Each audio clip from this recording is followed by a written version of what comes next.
கல்வாரி காட்சியை கண்ட பின்னும் நேசியாமல் இருப்பாயா? கல்வாரி காட்சியை கண்ட பின்னும் நேசியாமல் இருப்பாயா? பாவம் பார பரிசுத்த நான் பாசம் பொங்க அழைக்கிறேன் நான். பாவம் பார பரிசுத்த நான் பாசம் பொங்க அழைக்கிறேன் நான். உன் பாவம் யாவும் சுமப்பேன் என்றேன் பாதம் கல்லில் இளைப்பாரவா? உன் பாவம் யாவும் சுமப்பேன் என்றேன் பாதம் தன்னில் இளைப்பாரவா? என்னை நேசிக்கின்றாயா? என்னை நேசிக்கின்றாயா? கல்வாரி காட்சியை கண்ட பின்னும் நேசியாமல் இருப்பாயா? கல்வாரி காட்சியை கண்ட பின்னும் நேசியாமல் இருப்பாயா? வானம் பூமி படைத்திருந்தும் வாடினேன் உன்னை இழந்ததினால். வானம் பூமி படைத்திருந்தும் வாடினேன் உன்னை இழந்ததினால். தேடி ரட்சிக்க பிதா என்னை அனுப்பிடவே ஓடி வந்தேன் மானிடனாய். தேடி ரட்சிக்க பிதா என்னை அனுப்பிடவே ஓடி வந்தேன் மானிடனாய். உம்மை நேசிக்கின்றேன் நான். சேர்ந்து பாடலாமா? உம்மை நேசிக்கின்றேன் நான். கல்வாரி காட்சியை கண்ட பின்னும் நேசியாமல் இருப்பேனோ? கல்வாரி காட்சியை கண்ட பின்னும் நேசியாமல் இருப்பேனோ? உம்மை நேசிக்கின்றேன் நான். உம்மை நேசிக்கின்றேன் நான். கல்வாரி காட்சியை கண்ட பின்னும் நேசியாமல் இருப்பேனோ? கல்வாரி காட்சியை கண்ட பின்னும் நேசியாமல் இருப்பேனோ? ஜெபிப்போம். ஸ்தோத்திரம் தகப்பனே, ஸ்தோத்திரம் ராஜாவே, ஸ்தோத்திரம் அப்பா.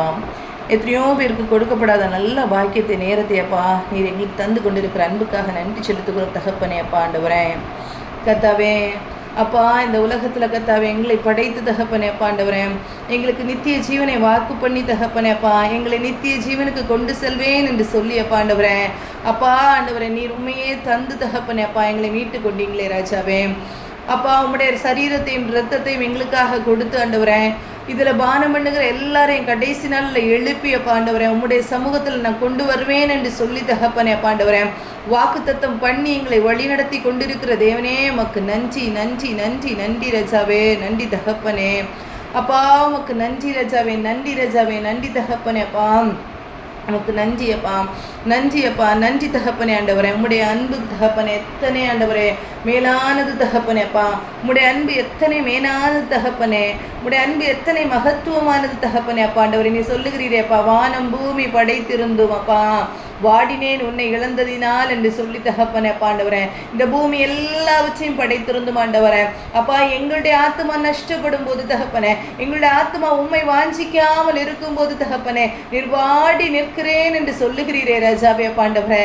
அதை ரட்சித்துக் கொள்ள உண்மையே தந்து தகப்பனே அப்பா எங்களை மீட்டுக் கொள்ளுகிறீரே. உமக்கு நன்றி அப்பா, நன்றி அப்பா. இந்த அன்பை உணராத ஆண்டவரே ஜனங்களாகப்பா, இந்த அன்பை உணராத ஜனங்களாக நாங்கள் வாழ்ந்து கொண்டிருக்கிறோமே தகப்பனே அப்பா. ஆண்டவரே இயேசுப்பா உம்மை புரிந்து கொள்ள ஆண்டவரே இயேசுப்பா கர்த்தாவே அப்பா மனமில்லாதவர்களை போல கர்த்தாவே அப்பா நாங்கள் வாழ்ந்து கொண்டு இருக்கிறோமே தகப்பனே உம்மை அறிந்து கொள்ள தகப்பனே உம்முடைய சத்தியத்தை ஆண்டவரை கடைபிடிக்க தகப்பனே அம்மா அமேன் தகப்பனே உண்மை ஆண்டவரை புரிந்து கொள்ள தகப்பனே அப்பா ராஜாவே நாங்கள் நேரம் செலுத்தாதபடிக்கு தகப்பனே அப்பா ஆண்டவரே அப்பா ஆண்டவரே எங்களுக்கு இஷ்டமான வாழ்க்கையில நாங்கள் வாழ்ந்து கொண்டிருக்கிறோமே தகப்பனே அப்பா ராஜாவே நீங்க கிருபையாக இறங்க வேண்டுமாறு ஜெபிக்கிறோம் ஆண்டவரே எங்களுக்கு தகப்பனே அப்பா உண்மை தகப்பனே எங்களுக்கு நீங்க காட்டி தாங்கப்பா நீங்கள் யாருங்கிறது ஆண்டவரே நாங்கள் புரிந்து கொள்ளணும் தகப்பனே நாங்கள் புரிந்து கொள்ளணும் ராஜாவே பாண்டவரே அப்போ அதற்குள்ள இடமாக தகப்பனே இந்த இடத்துல ஆண்டவரே நீங்கள் கற்றுத்தர போகிறீரே ராஜாவே எவ்வளவாய் கர்த்தாவே நீர் எங்களிடத்துல அன்பு கொண்டீர் என்பதை கர்த்தாவே பாண்டவரே கர்த்தாவே நீங்கள் கற்றுத்தர போறீங்க தகப்பனே இதை நாங்கள் புரிந்து கொண்டு அப்பா உண்மையாக கர்த்தாவே உண்மை நேசிக்கப்பா உண்மையாக கர்த்தாவே உண்மை நாங்கள் தொழுது கொள்ளப்பா நீர் கிருபைகளை தாங்க ராஜாவே பாண்டவரே எத்தனையோ ஜனங்கள் பாண்டவரே அப்பா அறியாமையினால் ஆண்டவரே அப்பா ஆண்டவரே தகப்பனே பாண்டவரே அறியாமையினால ராஜாவேப்பா எங்களுடைய ஜனங்கள் அழிந்து கொண்டிருக்கிறார்கள் தகப்பனே உண்மை அறிய அறிய அறிய தகப்பனே உண்மை அறிய அறிய ராஜாவேப்பா ஆண்டவரே கர்த்தாவே ஜனங்கள் ஆண்டவரே அப்பா ஆண்டவரே உம்மிடத்தில் அன்பு கூற முடியுமே தகப்பனே உம்மிடத்தில் அன்பு கூற முடியுமே தகப்பனே அப்பா அந்த அன்பை ஒவ்வொருவரும் தகப்பனே அப்பா பெற்றுக்கொள்ளப்பா நிற்குருபை தர வேண்டுமாறு ஜெபிக்கிறோம் ஜெபிக்கிறோம் ஜெபிக்கிறோம் தகப்பனே உம்முடைய அன்பை நாங்கள் புரிந்து கொள்ள தகப்பனே அப்பா நிற்குருபைகளை தர வேண்டுமாறு ஜெபிக்கிறோம் ராஜாவே உமக்கு நன்றி அப்பா நன்றி தகப்பனே நன்றி தகப்பனே அப்பா ஆண்டவரே உம்முடைய பிள்ளைகள் என்று சொல்லி கொண்டு தகப்பனே இருக்கிற நாங்களும் தகப்பனே அப்பா நாங்கள் கற்றுக்கொண்டது போல அந்த மெய்யான ஒளியை ஆண்டவரை நாங்கள் பண்ணியிருக்கிறோமா அந்த ஒன்னான வெளியே ஆண்டவரை பெற்றுக்கொண்ட நாங்கள் ஆண்டவரை எப்படி இந்த உலகத்துல பிரகாசிக்க வேண்டும் என்று கற்றுக்கொண்டோமே அப்பா அப்பா நீங்க கர்த்தாவே இந்த உலகத்துல வந்து தகப்பனே உண்மையே தந்தீங்களே ராஜாவே எங்களை நேசித்து ஆண்டவரே அப்பா உண்மையே தந்தீங்களே ராஜாவே ஆண்டவரே கர்த்தாவே நாங்க தகப்பனே ஆண்டவரே அப்பா அந்த அன்பை புரிந்து கொண்டிருக்கிறோமா அந்த அன்பை ஆண்டவரை திருப்பி உம்மிடத்தில் ஆண்டவரை நீர் எதிர்பார்க்கிறபடி நாங்க செலுத்துகிறோமா என்பதை ஆண்டவரே இந்த நேரத்துல நாங்க ஆராய்ந்து பார்க்கப்பா எங்களுக்கு நீர் கிருபைகளை தர வேண்டுமாறு செபிக்கிற தகப்பனே இந்த நேரத்தில் கிருபைகளை தர வேண்டுமாறு செபிக்கிற தகப்பனே அப்பா எங்களுடைய குறைவுகளை மாற்றுங்கப்பா எங்களுடைய குற்றங்களை மாற்றுங்கப்பா சொல்லி தாருங்க தகப்பனே கற்று தாருங்க தகப்பனே அப்பா ஒவ்வொரு நாளும் ஆண்டவரே உங்களுடைய சமூகத்துல வந்து ஆண்டவரே அப்பா நாங்கள் கற்றுக்கொள்ளும் போது தகப்பனே பாண்டவரே எங்களுக்கு அந்த கல்விமானின் அறிவை தருகிற தேவன் தகப்பனே பாண்டவரே அப்பா அந்த அறிவை நாங்கள் உம்மிடத்திலிருந்து பெற்றுக்கொள்ளப்பா நிற்குருபைகளை தர வேண்டுமாறு செபிக்கிறோம் தகப்பனே அல்லேலூயா உமக்கு நன்றி ஹல்லேலூயா உமக்கு நன்றி அப்பா ஹல்லேலூயா உமக்கு நன்றி நன்றி நன்றி ராஜாவே ஆண்டவரே உமக்கு கொடான கொடி ஸ்தோத்திரங்களை செலுத்துகிறோம் அப்பா கொடான கொடி ஸ்தோத்திரங்களை செலுத்துகிறோம் தகப்பனே அப்பா நீங்க நடத்த வேண்டுமாறு ஜெபிக்கிறோம் இந்த நாளில் நாங்கள் தியானிக்கிற ஒவ்வொரு காரியங்களும் அப்பா எங்க வாழ்க்கைக்கு பிரயோஜனமாக காணப்படட்டுமே தகப்பனே எங்க வாழ்க்கைக்கு பிரயோஜனமாக காணப்படட்டுமே அப்பா எங்களை உம்மிடத்துல கொண்டு சேர்க்கிறதாக காணப்படட்டுமே தகப்பனே அப்பா அதற்குள்ள எல்லா கிருபைகளையும் அப்பா நீ தர வேண்டுமாறு ஜெபிக்கிறோம் தகப்பனே அல்லேலூயா அப்பா நீர் அப்படி செய்ய போற அன்புக்காக நன்றி செலுத்துகிறோம் அப்பா அப்பா அந்த அன்புக்காக நன்றி செலுத்துகிறோம் தகப்பனே அல்லேலூயா ஆண்டவரே கற்றுத்தாருங்க ஆண்டவரே திறந்த இருதயத்தை தாங்கப்பா தூக்கங்களை எடுத்து போடுங்க ராஜாவே ஆண்டவரே திறந்த இருதயத்தோடு உம்முடைய பாதத்திலிருந்து கர்த்தாவே உம்மை புரிந்து கொள்ள ஆண்டவரே உம்முடைய அன்பின் ஆழம் அகலம் நீளம் உயரம் என்னங்கிறது ஆண்டவரே நாங்கள் புரிந்து கொண்டு தகப்பனே ஆண்டவரே அப்பா நீர் எதிர்பார்க்கிற காரியங்களை நாங்கள் செய்து நிறைவேற்றப்பா நீர் கிருபைகளை தர வேண்டுமாறு ஜெபிக்கிறோம் ஆண்டவரே இங்க கூடியிருக்கிற ஒவ்வொருவரையும் அப்பா உங்களுடைய சமூகத்தில் தருகிறோம் யார் யார் இன்னும் ஜாயின் பண்ணணுமோ ஜாயின் பண்றதுக்குள்ள எல்லா கிருபைகளையும் அப்பா நீங்க கொடுங்க ராஜாவே தடைகளை மாற்றுங்க ஆண்டவரே அப்பா இந்த சத்தியத்தை அறிந்து கொண்ட ஆண்டவரே உம்முடைய சித்தத்தை செய்கிறவர்களாக மாறப்பா ஆண்டவரே எங்களை பக்குவப்படுத்துவீராக தகப்பனே எங்களை பக்குவப்படுத்துவீராக தகப்பனே ஆண்டவரே முற்றிலுமாக தாழ்த்தி உடைய சமூகத்தில் தருகிறோம் குறைகள் குற்றங்களையுமா நீங்க நீ பிரேசுமல ஜெபத்தை ஏற்றுக்கொண்டு நல்ல பிதாவே ஆமென் ஆமென். இந்த நாள்லையும் நம்ம பார்க்க போற காரியம் என்னன்னா தேவனுடைய எதிர்பார்ப்பு என்ன, தேவன் நம்மளிடத்துல எதிர்பார்க்கிற காரியம் என்ன அப்படிங்கிறத நம்ம இன்னைக்கு கற்றுக்கொள்ள போகிறோம். இந்த போஸ்டர்ல போட்டிருக்கிற மாதிரி தேவன் நமக்கு என்ன செஞ்சிருக்கிறாரு அப்படிங்கிறத நாம் கற்றுக்கொள்வோம் முதல்ல. அதே மாதிரி நாம் கர்த்தருக்கு என்ன செய்யணும், எதை கர்த்தர் எதிர்பார்க்கிறார் அப்படிங்கிறதையும் நம்ம என்ன செய்வோம் கற்றுக்கொள்வோம். சரியா? அப்போ ஃபர்ஸ்ட் கர்த்தர் எப்பவுமே ஆண்டவர் என்ன செய்யறாருன்னா அவர் நம்ம கிட்ட அன்பு கூர்ந்ததினால் மாத்திரம்தான் நம்ம என்ன செய்யறோம்னா அன்பு கூறுகிறோம். அப்போ நாம் கர்த்தரிடத்துல அன்பு கூறுகிறதுக்கு முன்பாகவே கர்த்தர் நம்ம இடத்துல அன்பு கூர்ந்தார் அப்படிங்கிறது நமக்கு தெரியும் இல்லையா? அப்படி அவர் அன்பு கூர்ந்ததுனால மாத்திரம்தான் நம்ம இன்னைக்கு கர்த்தர்கிட்ட அன்பு கூர்ந்திருக்கிறோம் அப்படிங்கிறது வசனமே சொல்லுது. இல்லையா? இதை நம்ம புரிந்து கொண்டிருக்கிற நம்ம என்ன செய்யணும்னா கர்த்தருடைய அன்பு என்னங்கிறத நாம் புரிந்து கொள்ளணும். அப்போ புரிந்து கொள்ள அந்த கர்த்தருடைய அன்புக்கு நாம் என்ன செய்வோம்னா நாமும் விட்டு கொடுப்போம். நாமும் கர்த்தர் எதிர்பார்க்கிற காரியங்களை கர்த்தருக்கு நாம் திருப்பி செய்ய முடியும். அப்படி செய்யும்போது கர்த்தர் நம்ம கிட்ட எவ்வளவு அன்பா இருக்கிறார், என்னெல்லாம் செய்யறாரு அப்படிங்கிறதெல்லாம் நம்ம இந்த நாளில் நம்ம கற்றுக்கொள்ள போகிறோம். சரியா? அப்போ ஃபர்ஸ்ட் அன்பின் அடையாளமாக பிதா நமக்கு வெளிப்படுகிறார். அன்பின் அடையாளமாக பிதா வெளிப்படுகிறார். எப்படி வெளிப்படுகிறார் அப்படின்னா நமக்கு எல்லாருக்கும் தெரிந்த வசனம் தான் யோவான் 3ஆம் அதிகாரம் 16ஆம் வசனம். யோவான் 3ஆம் அதிகாரம் 16ஆம் வசனம். இந்த வசனத்தை பார்த்தீங்கன்னா சொல்லியிருக்கோம். யோவான் 3:16. தேவன் தம்முடைய ஒரே பேரான குமாரனை விசுவாசிக்கிறவனவனும் அவன் கெட்டு போகாமல் நித்திய ஜீவனை அடையும்படிக்கு அவரை தந்தருளி இவ்வளவாய் உலகத்தில் அன்பு கூர்ந்தார். எப்படி அன்பு கூர்ந்தார்னா, ஒரே பேரான குமாரனை யார் யார் விசுவாசிக்கிறாங்களோ அவங்க என்ன செய்யக்கூடாது, கெட்டு போயிடக்கூடாது. கெட்டு போகாம நித்திய ஜீவனை எப்படியாவது பெற்றுக்கொள்ளணும் அப்படின்னு சொல்லிட்டு அவரையே இந்த உலகத்துல தந்தருளி நம்மிடத்துல அன்பு கூர்ந்திருக்கிறார் அப்படின்னு சொல்லப்பட்டிருக்கு இல்லையா? அப்போ இது நமக்கு தெரியும். நம்மவும் அந்த விசுவாசத்துல தான் நம்ம இருந்து கொண்டு இருக்கிறோம் இல்லையா? அந்த விசுவாசத்துல தான் நம்ம வாழ்ந்து கொண்டு இருக்கிறோம். இந்த விசுவாசத்துல வளருகிற நமக்கு இந்த உறுதுணையா இந்த வசனம் கொடுக்கப்பட்டிருக்கு. இதுதான் பிதாவின் அன்பை காட்டுகிறது. தேவன் தம்முடைய ஒரே பேரான குமாரனை விசுவாசிக்கிறவர்கள் கெட்டு போகக்கூடாது, எப்படியாவது நித்திய ஜீவனை அடைந்து கொள்ளணும் அப்படின்னு சொல்லிட்டு தான் இந்த உலகத்துல அன்பு கூர்ந்தார். சரியா? இந்த அன்பு இந்த உலகத்துல கொடுக்கப்பட்ட அன்புக்கு எல்லாருக்காகவும் கொடுக்கப்பட்டது. அதான் ரோமர் 8ஆம் அதிகாரம் 32ஆம் வசனத்துல நீங்க பாத்தீங்கன்னா அழகா கர்த்தர் ஒரு காரியத்தை பவுல் சொல்லியிருப்பாரு. ரோமபுரியருக்கு எழுதும் போது சொல்லியிருப்பாரு. ரோமர் 8:32 சொல்லியிருப்பாரு, தம்முடைய சொந்த குமாரன் என்றும் பாராமல் நம்ம எல்லாருக்காகவும் அவரை ஒப்பு கொடுத்தவர் அவரோட கூட மற்ற எல்லாவற்றையும் நமக்கு அருளாதிருப்பது எப்படி? இப்போ இதை இந்த அன்பு தன்னுடைய சொந்த குமாரனை அப்படியே நமக்கு ஒப்பு கொடுத்தாரே, அந்த சொந்த குமாரனை ஒப்பு கொடுத்தாரே நமக்காக. அப்படி ஒப்பு கொடுத்த பிதா வேற எல்லாத்தையும் நமக்கு எப்படி தராம இருப்பாரு? இப்படி ஒரு உறுதியை நமக்கு தந்திருக்கிறாரு. முதல்ல ஒப்பு கொடுத்திருக்கிறார் அப்படிங்கிறத சொல்லப்பட்டிருக்கு. அதுக்கப்புறம் ரெண்டாவது என்ன சொல்லப்படுது? அப்படி ஒப்பு கொடுத்த தேவன் தன்னுடைய குமாரனையே ஒப்பு கொடுத்த தேவன் எப்படி மற்ற எல்லா காரியத்தையும் நமக்கு தராம இருப்பாரு? எப்படி நமக்கு தராம இருப்பார்? எல்லாவற்றையும் நமக்கு தருவார் அப்படிங்கிற ஒரு ஸ்ட்ராங் அந்த ஃபெய்த்தையே நமக்குள்ளால பவுல் என்ன செய்யறாரு, தருகிறார்.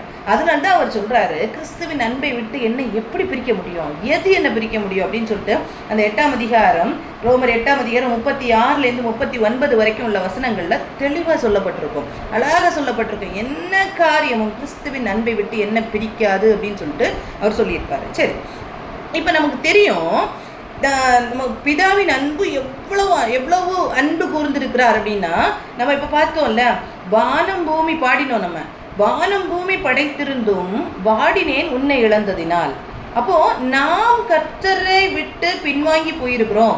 ஆதாம் ஏவாள் பாவம் செய்து ஆண்டவரை விட்டு விலகி இருக்கிறாங்க. அதே மாதிரி எபேசியர் 2:1 சொல்லப்பட்டது போல அக்கிரமத்தினாலும் பாவத்தினாலும் மரித்தவர்களா இருந்த நம்மை கர்த்தர் உயிர்ப்பித்தார் அப்படிங்கிற வசனத்துக்கு உட்படாதபடிக்கு, அந்த பாவ மன்னிப்பின் அந்த ரட்சிப்பை நாம் அடையாதபடிக்கு நாம் இருந்தோமானால் கர்த்தர் நம்மை குறித்து வேதனைப்பட்டு கொண்டே இருக்கிறார். ஏன்னா என் பிள்ளை எங்குள்ளால வரலையே, வானம் பூமியை படைத்திருக்கிறார், எல்லாத்தையும் படைத்திருக்கிறார், எல்லாம் வச்சிருக்கிறாரு, என் பிள்ளை என்கிட்ட வரலையேன்னு சொல்லிட்டு அவருக்கு வருத்தம்.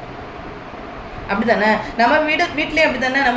நம்ம பிள்ளைகள் நமக்கு சாதகமா நல்ல நம்ம விரும்புகிறபடி வாழலைன்னா எவ்வளவுதான் நமக்கு கோடியா காரியங்கள் இருந்தாலும் பிள்ளைகளுடைய வாழ்க்கையில ஒரு பிள்ளைகளுடைய ஆசீர்வாதத்தை நம்ம பார்க்க முடியலன்னா அது நமக்கு எவ்வளவு வருத்தமா இருக்கு. இதை விட மேலான அன்பு கூர்ந்தவர் தான் நம்முடைய தெய்வம். அப்போ அவர் சொல்றாரு, இதெல்லாம் இருந்தும் நான் வாடி இருக்கிறேன், நீங்க என்கிட்ட வராததுனால நான் வாடி இருக்கிறேன் அப்படின்னு வருந்தி கொண்டு இருக்கிற ஒரு அன்பு தான் பிதாவினுடைய அன்பு. இப்போ பிதா நம்ம மேல வைத்திருந்த அன்பு நமக்கு தெரியும், அதனாலதான் குமாரனை தந்திருக்கிறார்.